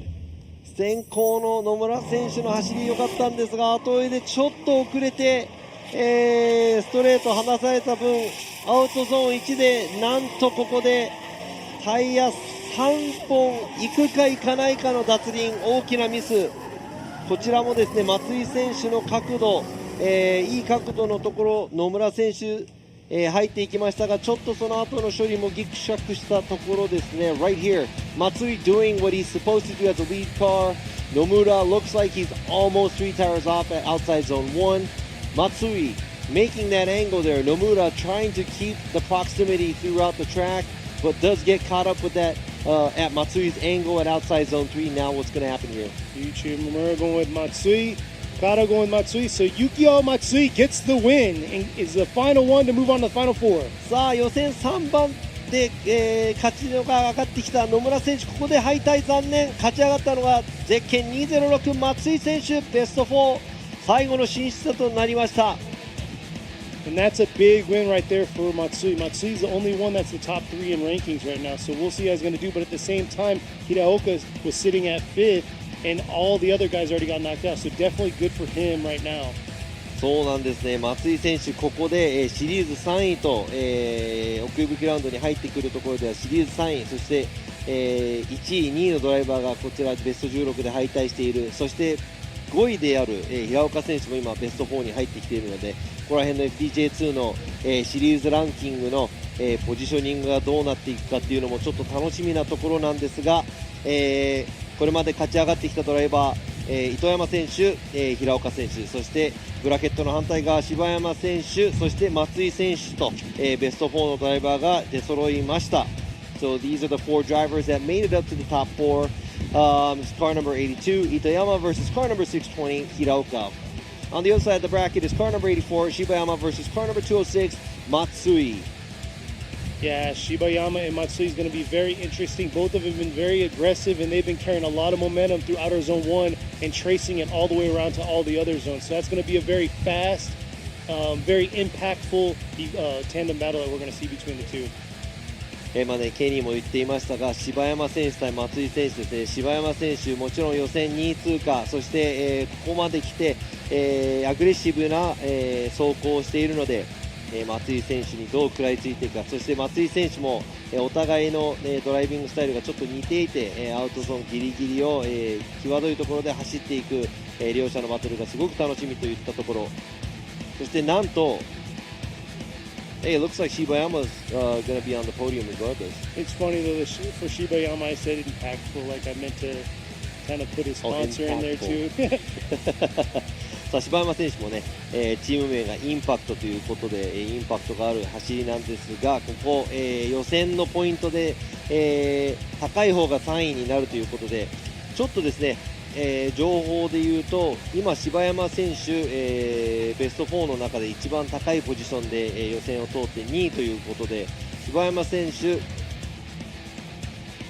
確実に表彰台に乗れるという、ことですね。Yeah, it's definitely gonna be on the podium for sure. And I don't have the points complete breakdown, but Shibayama currently is sitting 10th in points. I don't know what the exact point rating is right now, but this is definitely going to bump him up in the standings, and it's going to be very interesting how it's going to pan out for the rest of this event. そしてこちら、柴山選手の今現在、10番手なんですが、ポイントランキング、何点入っているかというちょっと情報が今ないので言えませんが、ここで、柴山選手もできる限り進んでいって、シリーズあと2戦、この後あと2戦あるので、チャンピオン争いにも多分、参加したいだろうとは思いますが、さあコースの方を、清掃しているスタッフの皆様ありがとうございます。 Thank you to the trackside workers for cleaning up the track, laying down some chalk, making the track look pretty again. Man, this weather today, I was very worried about it. Like I told y'all, we had storm clouds, we had a little bit of a little rain happen. It didn't really last too long, but now here we are, beautiful weather. It's very unpredictable out here in the mountains. いや本当山の中なのでね、先ほど午前中の練習の時にちょっとなんか小雨みたいなのが降ってきてドキッとしたところなんですが、今はもうフルドライ、そして、最高の天気といった、You can see the view right there, beautiful view. will also be out here next weekend for the pro drivers. We'll see how they do, but it's not going to be this track layout, so tune in for the next weekend. こちら画面に映っているのが、この奥吹モーターパークの周辺の景色、そして、ワンメイクタイヤである横浜タイヤ、our Spec Tire Series、supported by Yokohama's everybody on 8009全選手アドマン AD09 を履いた、このバトルみんな、イーブンな、グリップレベルという、バトルです。そしてね、奥吹モーターパーク来週末も、戻ってまいります。このコースではありませんが FDJ、シリーズ後半、のバトル、このコースではないコースで行われますが、さあ、ベスト4準決勝の最初のバトル、スタートラインに並んでおります。先行がカーナンバー620秀夫平岡、そして後追いがカーナンバー82周平糸山。Hiraoka in the lead, while you have Itoyama in the chase. Here they are, ready to get it down for the final four right here. Coming in, Hiraoka coming in real hot. Itoyama's got to close that proximity right here. Keep that close proximity throughout the course. And it looks like he's holding on right there, taking a shorter line, trying to close that proximity gap between us. And right there, strong through the finish. さあ準決勝最初のバトルにふさわしいドライバーが2名走っています。糸山選手最初から、近い距離感を持ちながら少しでもラインも同じようなラインを通って近づいて、ここ平岡選手アウトゾーン2に寄り切れず、小さいラインとなってしまいました。そして終始糸山選手プレッシャーをかけ続け、お互いフィニッシュラインを通っていきました。 Looks like 平岡 misses outside zone 2. I thought Itoyama was on a smaller line, but he's actually on the same line as Hiraoka, trying to keep the line the same. Hiraoka misses outside zone 2. Itoyama misses outside zone 3, but tries to keep the pressure on Hiraoka. So now we're going to have to see what's going to happen when the chase car is leading. さあ今度は糸山選手が、先行、平岡選手が後追いでどんな走りを見せてくれるか。 We'll see here. We'll see how Itoyama does in the lead this time. Has to fill those zones, get all the way out there. Let's see how Hiraoka is going to do on the chase. Looks like they're ready to go. Here they are. Lead car right here, coming real aggressive right here in the outer zone 1. Nice job filling that zone by the lead, and the chase right there, keeping that close proximity. Nice dive right there, coming into outer zone 2 to outer zone 3. Oh my God, right here. Oh! Just clipping the lead driver right there.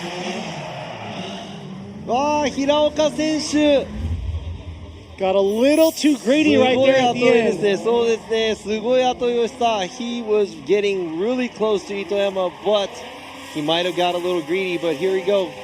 Itoyama right on the line. 糸山選手ライン上ギリギリアウトずっと走っているところ、ここで振り返すところ、糸山選手のリアが回ってきたところ、平岡選手のフロントと接触。 Man, that's very unfortunate right there, the contact that was made with the transition from outer zone 3 to outer zone 4. So Imamura's going to with Itoyama, gotta go with Itoyama. So Shuhei Itoyama gets the win and moves on to the finals. さあ決勝に進出したのはカーナンバー82糸山修平選手、おめでとうございます。なんと予選16位通過の糸山選手、決勝まで来ました。平岡選手、気迫がある後追い、残念ながら接触により今回は敗退といったところですが、糸山選手ここまで持ちこたえてすごい走り。さあ今度は、準決勝続いてのバトル The next battle of the semi-finals。 さあ先行はカーナンバー84翔太柴山、そして後追いがカーナンバー206松井幸男松井。さあどんな走りになるのか。 This is going to be a very interesting battle between these drivers. Both very, very aggressive, very fast. Let's see how they're going to do here. Right there, Matsui, early on, closing that proximity on him to the outer zone 1. Nice job right there by Shibayama. Shibayama doing a beautiful job through outer zone 2, stealing all of outer zone 2, just like his 92-point qualified run. Nice lead right there, and Matsui on the chase.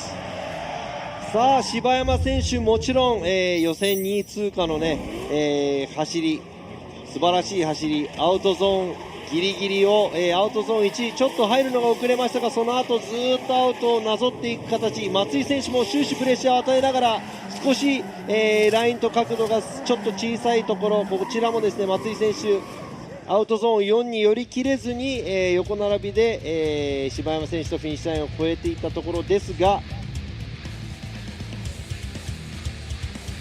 Nice job filling those zone by Shibayama. Yeah, Shibayama does a great job as the lead run, and I would have to say Matsui is sacrificing a lot of line and angle just to keep the proximity. He doesn't get really close to any of the outside zones, and that's not really, we don't want to see just proximity. We want to see a good even amount of all of it. So, 続いてはですね、松井選手が今度は、先行、そして柴山選手が後追いとなります。Now the tables are turned. Matsui's going to be in the lead this time. Shibayama in the chase. Shibayama's got to be early on, close proximity to Matsui. And Matsui's coming out real aggressive early on here at the outer zone 1. Shibayama right there, dialing it in, getting a little closer. See if he can hold it through. Get back on Matsui. Matsui doing a phenomenal job through those zones, filling it deep into those zones right here in outer zone 4. An overall beautiful tandem battle between these two. さあ今度は松井選手先行で、なかなかいい走り、こちら少しちょっと松井選手もタイヤが1本出てしまった。でも修正しました。そしてアウトゾーン2、アウトゾーン3、いいところを寄っていきます。そして柴山選手もねこちら、終始プレッシャーをかけながら、できる限り松井選手の、同じライン同じ角度をトレースしながら後追いしていきましたが、ここですねちょっと松井選手角度の修正が入り、アウトにタイヤが1本出てしまったというところ。 Yeah, I'll give you this. Shibayama did a phenomenal job following Matsui's line, but definitely sacrificed a little bit of the proximity throughout that course. While it was the other way around for Matsui whenever he was in the chase position. So here we are. Yoichi Muraro going with Shibayama. Fukada going with Shibayama. So Shota Shibayama gets the win and moves on to the finals. さあ準決勝2つ目の戦いは柴山翔太選手勝ち上がりおめでとうございます。松井選手残念ながらここで敗退となります。ベスト4、で止まってしまいました。さあ、次回も、コンスタントにここまで勝ち上がっていくんで、次回、もっと高いところを目指してくると思います。頑張ってほしいです。さあ決勝戦の戦いなんですが、決勝戦なんと予選2位の柴山選手対予選16位の糸山選手のバトルとなります。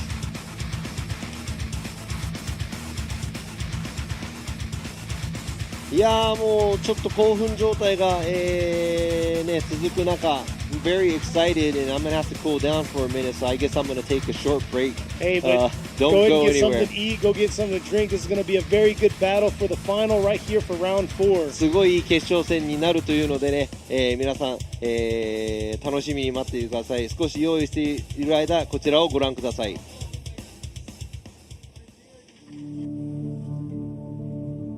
フォーミュラードリフトジャパン。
Yokohama.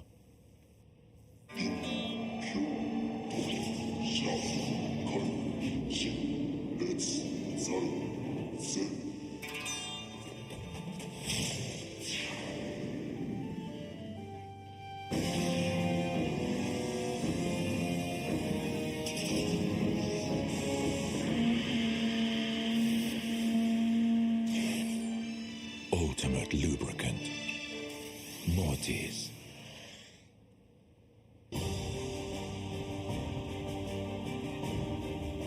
The brightness called brilliant.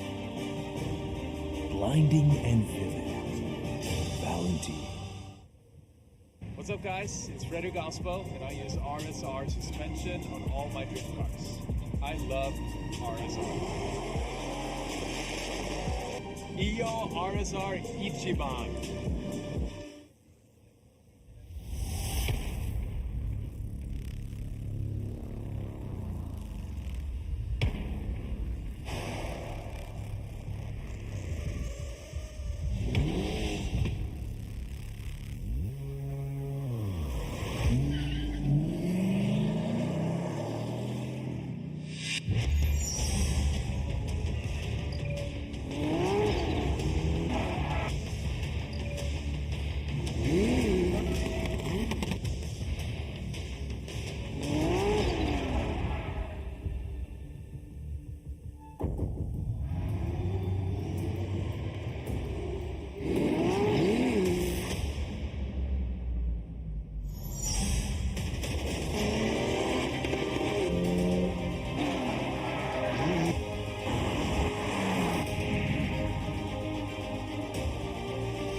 Formula ドリフトジャパン。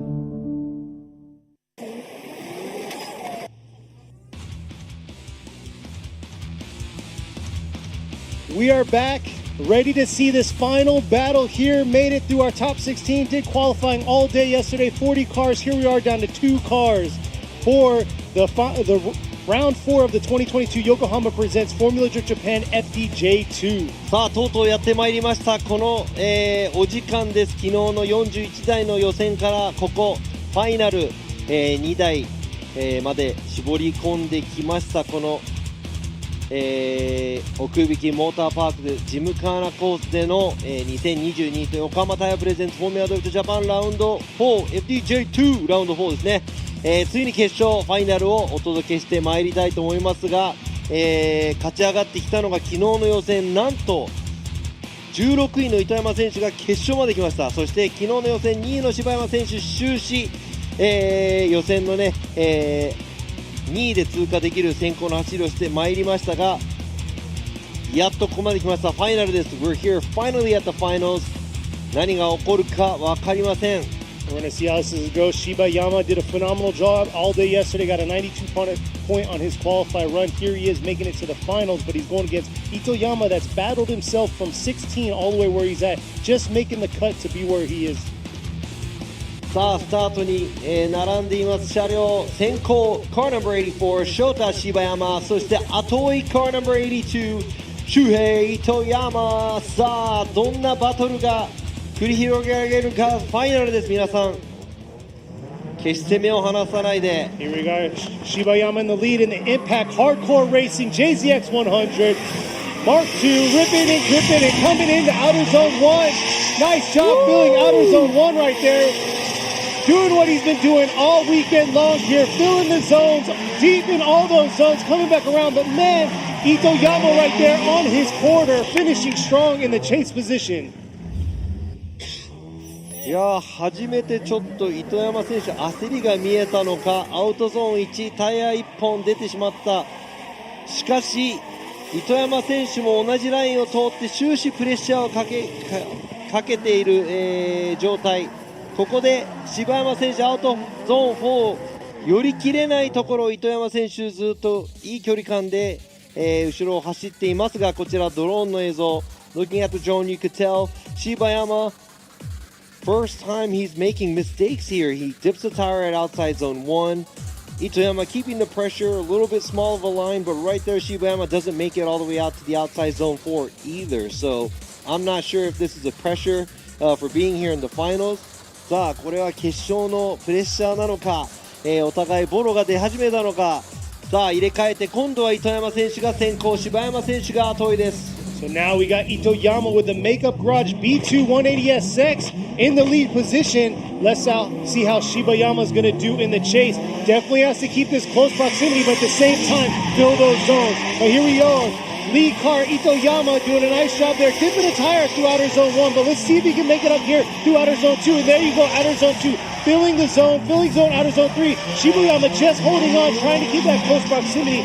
But making a little hiccup through that transition from outer zone 3 to 4.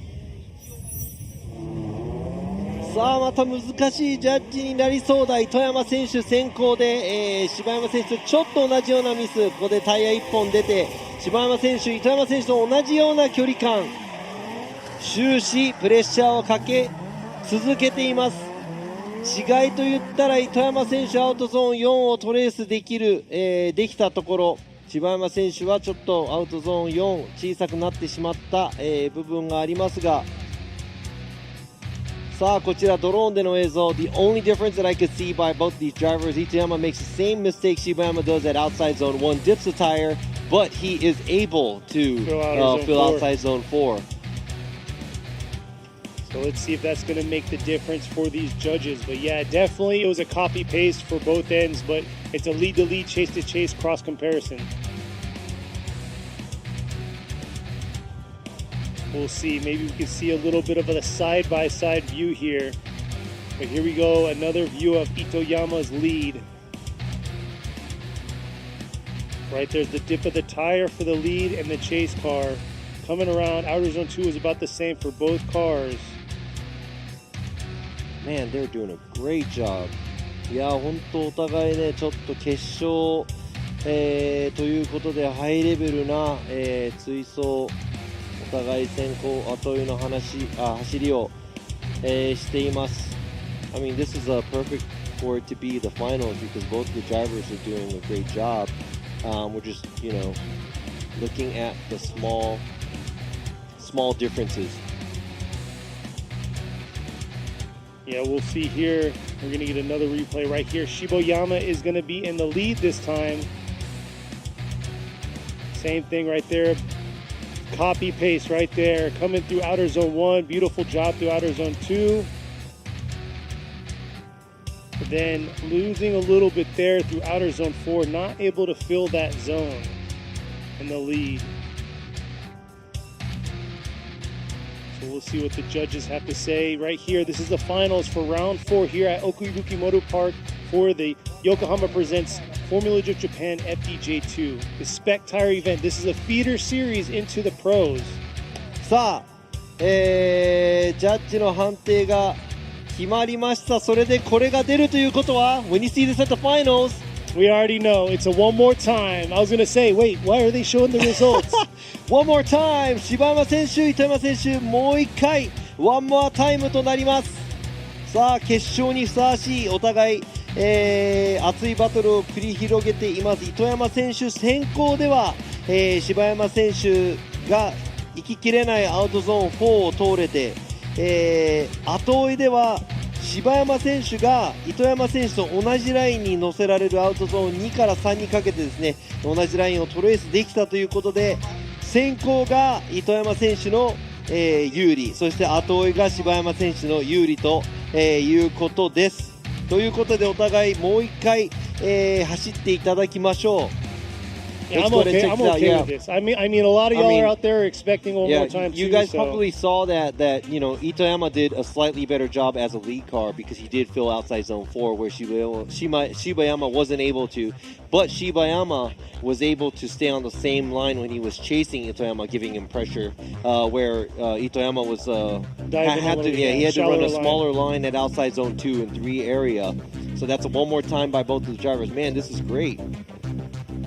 いやーすごい楽しみですね。この、お互い今ですね糸山選手のピットでタイヤを交換しているのが見えます。There you go at Itoyama's pit, changing the rear tires out, about to go into another battle, a one more time battle with Shibayama. Yeah, this has so far been a good top 16 overall, and it's been very interesting because the top 3 drivers have been knocked out. So these two right here, and right now Itoyama is sitting at like 30th, I think, or something. So this is a huge jump for him. This is a huge progression. But he didn't make it to every single round this year so far. いや糸山選手もですね、ベスト41台中ベスト16、16位ギリギリ通過したドライバーがなんとここまで来て予選2位の柴山選手とワンマータイムに持ち込んだバトル。糸山選手はなぜか、回を重ねるごとにどんどん、走りが良くなっていくような感じがしましたが、こちらジャッジ席ですね、カメラが、向こうですね、こちら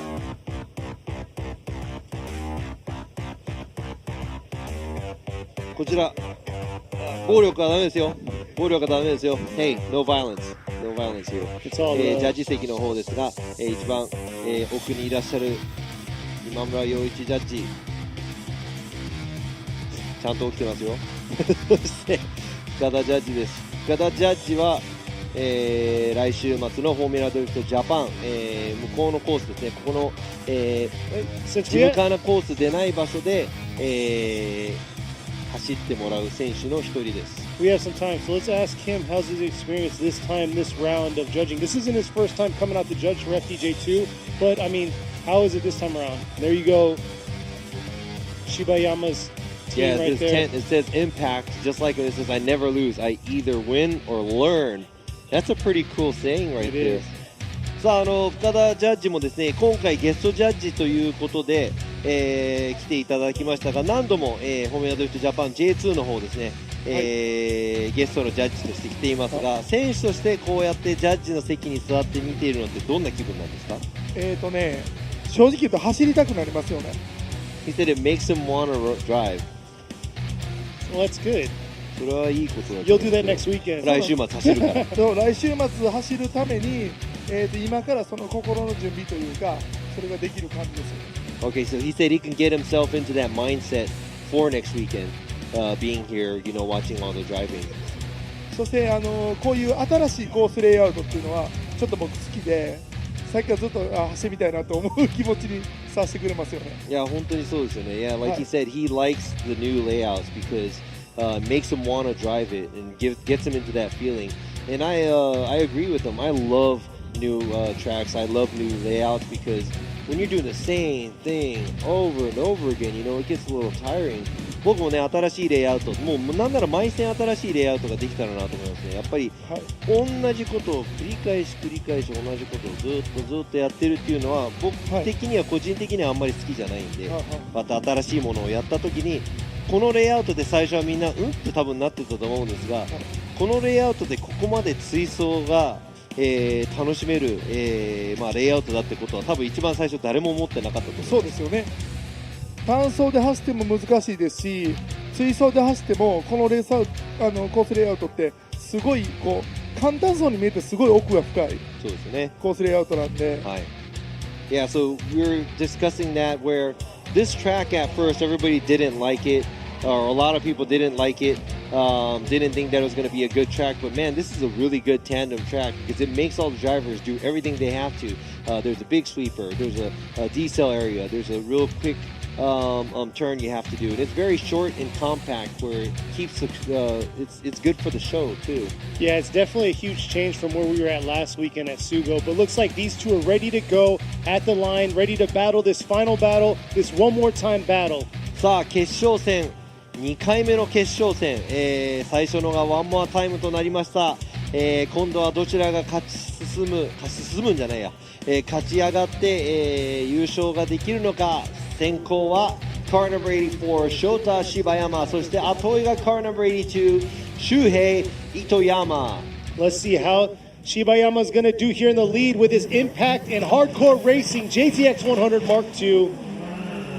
He's been carrying crazy momentum, but he has Itoyama right behind him. There they are, coming into outer zone 1 right there. Dive a little bit closer, but still dipping a little bit of a tire there. But nice job through outer zone 2.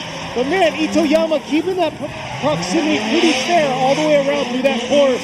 But that time right there, Shibayama filled outer zone 4. さあ今度の走り、柴山選手、いつもの走りなのかなといったところ、ちょっとタイヤがアウトゾーン1で出てしまいましたが、後ろからついてくる糸山選手、少し、ラインがちっちゃい状態で、柴山選手の後、追走していきますが、ここ、糸山選手またちょっとアウトゾーン3で小さいかなといったところ、しかし柴山選手は先行で綺麗にアウトを走っていきました。しかしですね、ラインをちょっとちっちゃくしながら後ろをついてきた糸山選手、終始いいプレッシャーを柴山選手にかけ続けていると思います。It looks like Shibayama got his mojo back, running the outside line throughout the whole track. Itoyama doesn't run as deep as he's supposed to, but he does keep giving the pressure to the lead car. So now it's going to be up to how Shibayama is going to give Itoyama a chase. Yeah, Itoyama did sacrifice a little through outer zone 3 and took a shallower line, but he had fair proximity throughout the course. Definitely Shibayama is going to have to step it up here, close the proximity, but at the same time fill those zones and run that line. さあ今度は柴山選手がどう糸山選手を攻めるか、そして糸山選手どう前で走るか。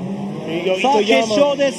It is right here, possibly the last run of the day coming in. Itoyama, dip it 2, almost 3 times there in outer zone 1. And here he is right here, Shibayama not fazed by that and just keeping that closer proximity than he did last time. Coming into here, outer zone 4, and finishing off strong. And man, not the way that Itoyama probably wanted to come into outer zone 1.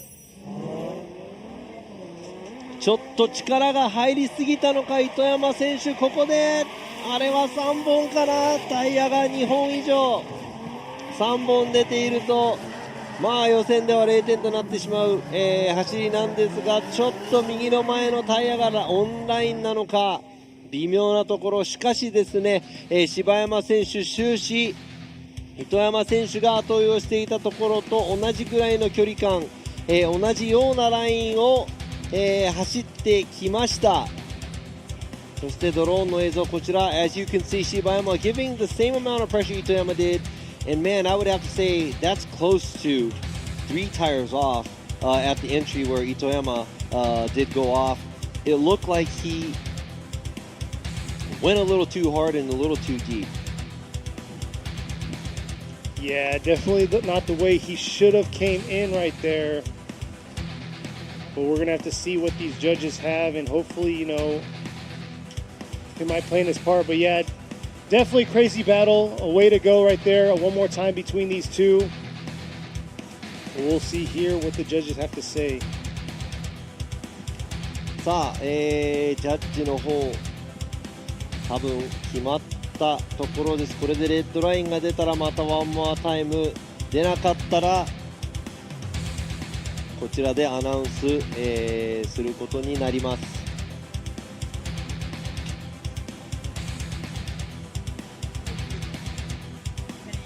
Keeping the suspense up right now. さあ、レッドラインが出ないということは、 So it looks like we're not having anything pop up on the screen, and looks like they're cleaning a little bit of things up. So it looks like we have results that we're going to give y'all here soon. Thank y'all out there on the live for tuning in with us. This has been a crazy day for Top 16, but I must say, beautiful weather up here in the mountains of Okuibuki Motorpark.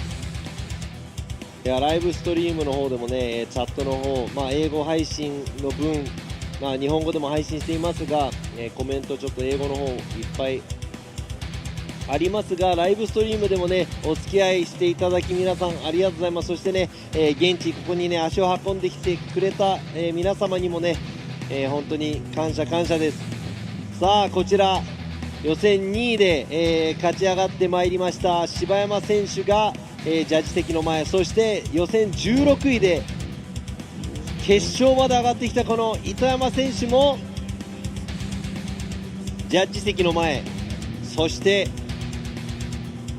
なんとですね今年新車導入して、参戦となる平岡選手が、こちらジャッジ席の前車両を並んでまいりました。こちらドローンでの映像 looks like we got the second qualifier Shibayama lined up with number 16 qualifier Itoyama, and right there Hiraoka in his brand new build for this year, first time in FDJ2 series, all lined up in front of the judging stand.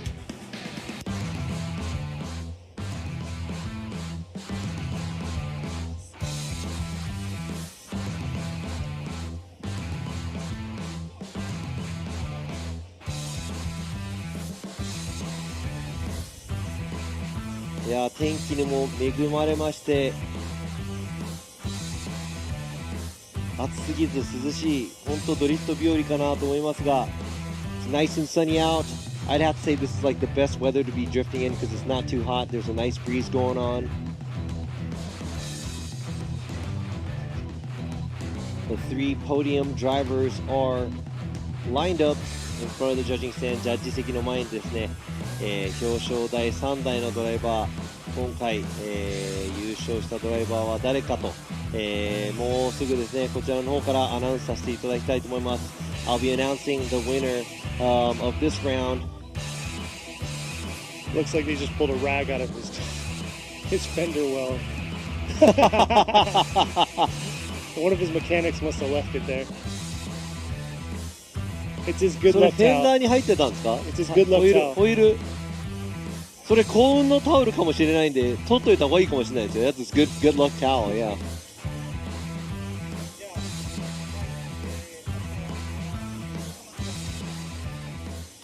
さあもうそろそろ発表を、に参りたいと思いますが We will go into the announcement of the top 3 drivers here at the 2020 Yokohama Tire presents Formula Drift Japan FDJ2 Round 4 Okuibuki Motorpark Gymkhana course. He meant to say 2022.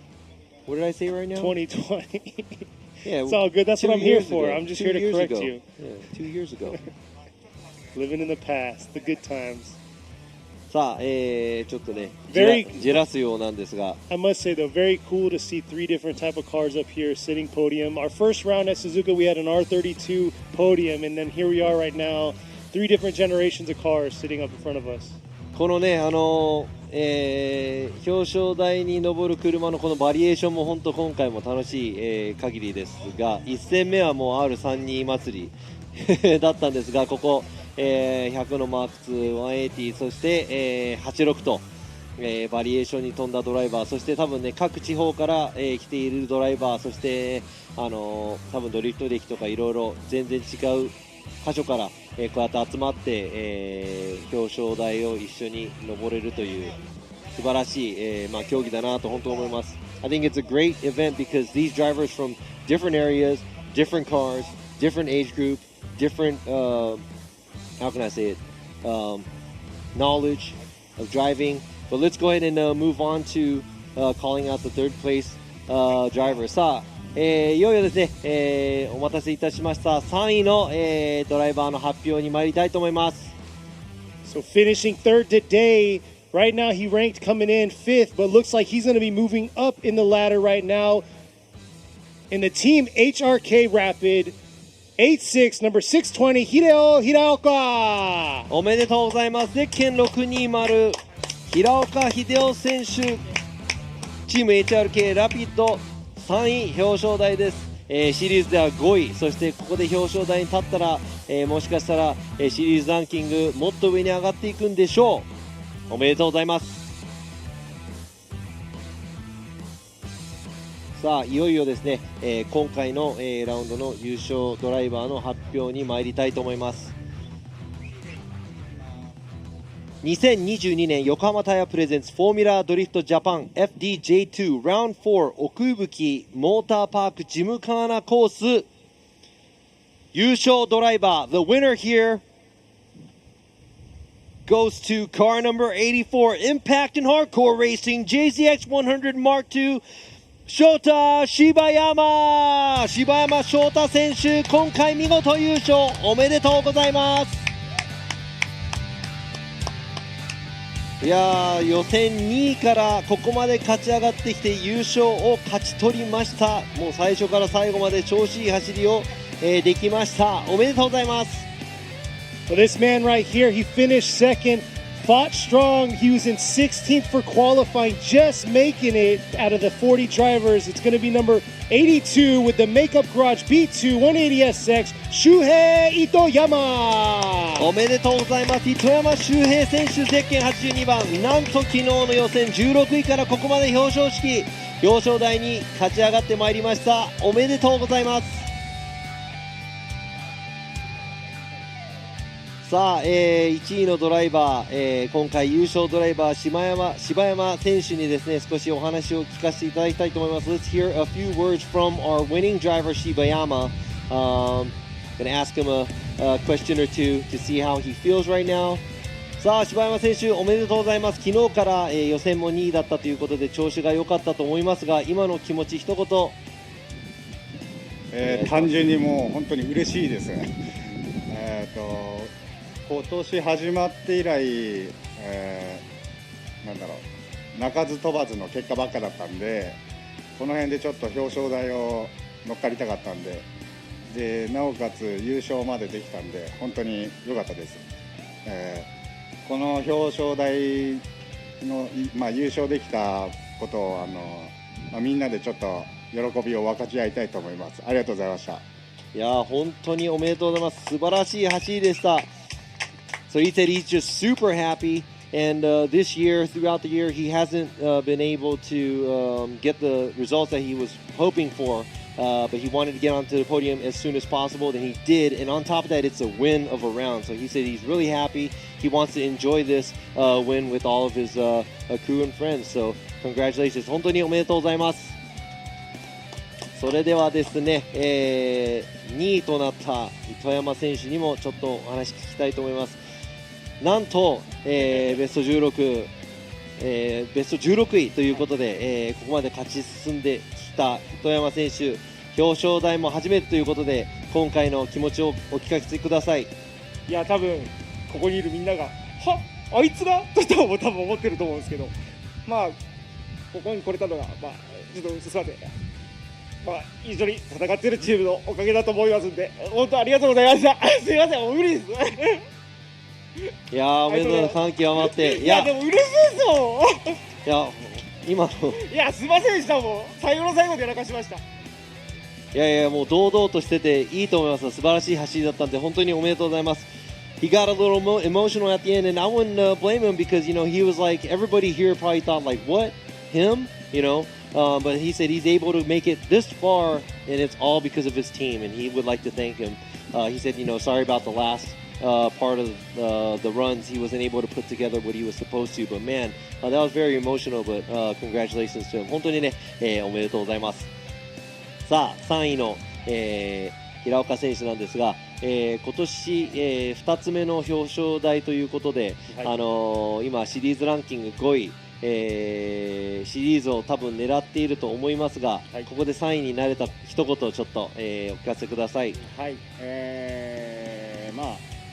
ちょっと初めはちょっと走ったことなくて自分も練習しなくちゃなっていう感覚だったんですけど、やっぱり車の差がここがすごくなくてもパワーがどうのっていうんじゃなくやっぱ上手な人は上手なので改まって勉強させられる場合でもあったし、こうやって、一応今日3位になれたということで、シリーズランキングがちょっとでも上がれば、最終的にシリーズ優勝を目指していきたいと思います。それまで皆さん、一緒になって楽しみましょう。楽しんでます、僕らも。はい、他のダイバーもみんな楽しんでると思いますので、地方地方でやっぱり上手な人とか得意なこういうコースレイアウトでやっぱり上手い下手っていうよりはやっぱ得意不得意がやっぱ出ると思うので、やっぱマシンのセットアップとかもその地方場所場所でやっぱ上手な人はいるなっていうのは改めて今日感じました。はい、はい、いやー本当にね、ベテランドライバーらしい、コメント、平岡選手ありがとうございます。そして、シリーズランキングの方も頑張っていただきたいと思います。はい、So that was Hiraoka's comments. He said at first he wasn't sure about the track, but he knew that he had to, practice a little bit more to get used to it, needed to get used to it. And he said that the car difference didn't make a big difference here because, the power difference didn't make a huge impact on how the drivers drove. And he said, depending on the track, there's drivers that are really good and who's not good. And he figured that even there's a car difference, the good drivers are good wherever they go. So he was able to learn a lot here. And being third here on the podium, it's going to help him out on the series. And he said he is gunning for the championship. And he said, all the drivers, everybody, let's just enjoy this moment and try to enjoy the championship. And as we were speaking a little, he said, doing these tracks at different areas with different layouts, he sees the difference in the drivers where some of the drivers are really good at some tracks, so you have favorites in areas that you don't like and like.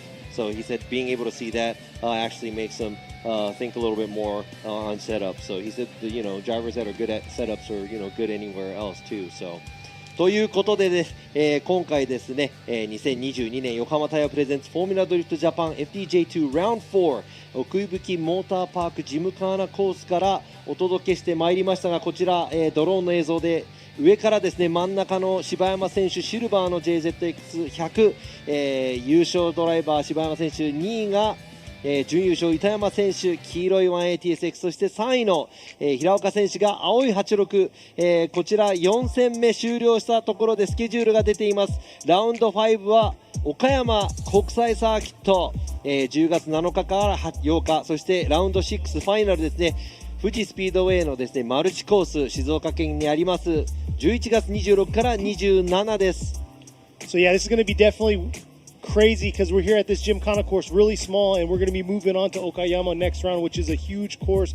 It's the same layout as we've always seen it, so that's going to be very interesting, the adjustments they're going to have to make to their cars and their driving coming into that next round. But at the same time, then it goes back to a smaller course going to Fuji because they're going to be not using the International Speedway track, they're going to be using the Drift Park. So that's going to be very interesting. I think multi-purpose. Yeah, multi-purpose park, yeah. Formerly known as the Drift Pad, I believe. Yeah.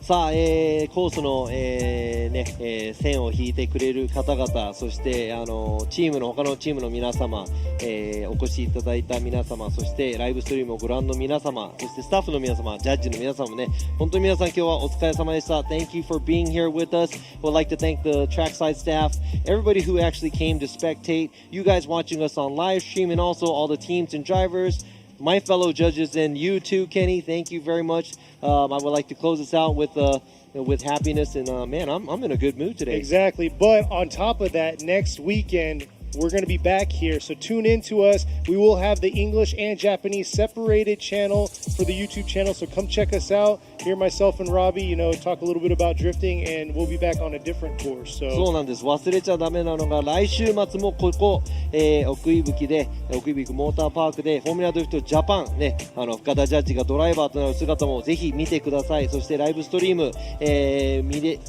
こちらにね足を運べない方はライブストリームをご覧になって、近くにいる方はぜひ来週末遊びに来てください。その時もね放送が今度は英語と日本語で分かれるので、皆様も、分かりやすくなるかなと思いますが、今回ですね、この優勝ドライバー、そして2位3位と、楽しい結果、新しいコースでもちっちゃいコースでも、これだけいい、追走ができるんだっていうことを証明できたかなと本当に思いますので、皆さんもどんどんフォーミュラドリフトジャパンの方を応援していってもらいたいと思います。 Thank you for cheering us on and watching us here at Formula Drift Japan. I think we proved it that any kind of track is a good tandem track. We could enjoy watching drifting wherever you're at, so make sure you stay tuned and come back here next weekend. Thank you very much, and have a nice night, day, wherever you're at. Exactly, and thank you, Robbie. それでは皆さん、ありがとうございました。さようなら。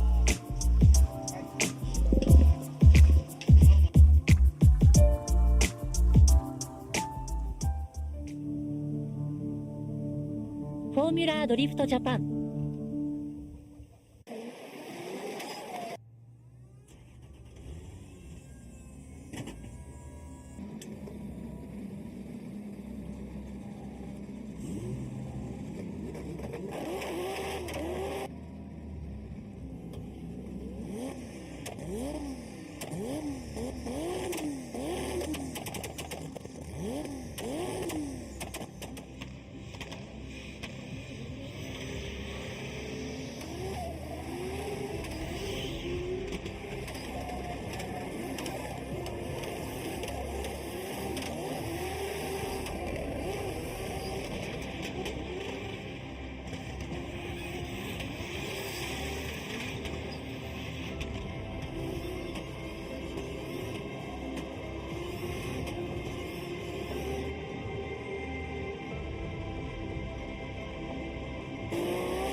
横浜。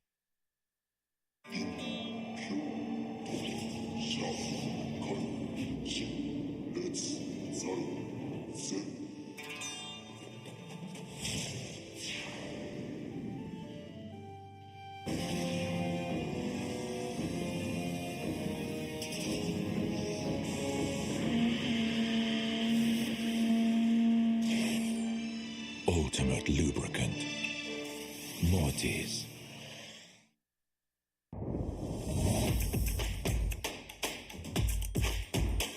The brightness, called brilliant.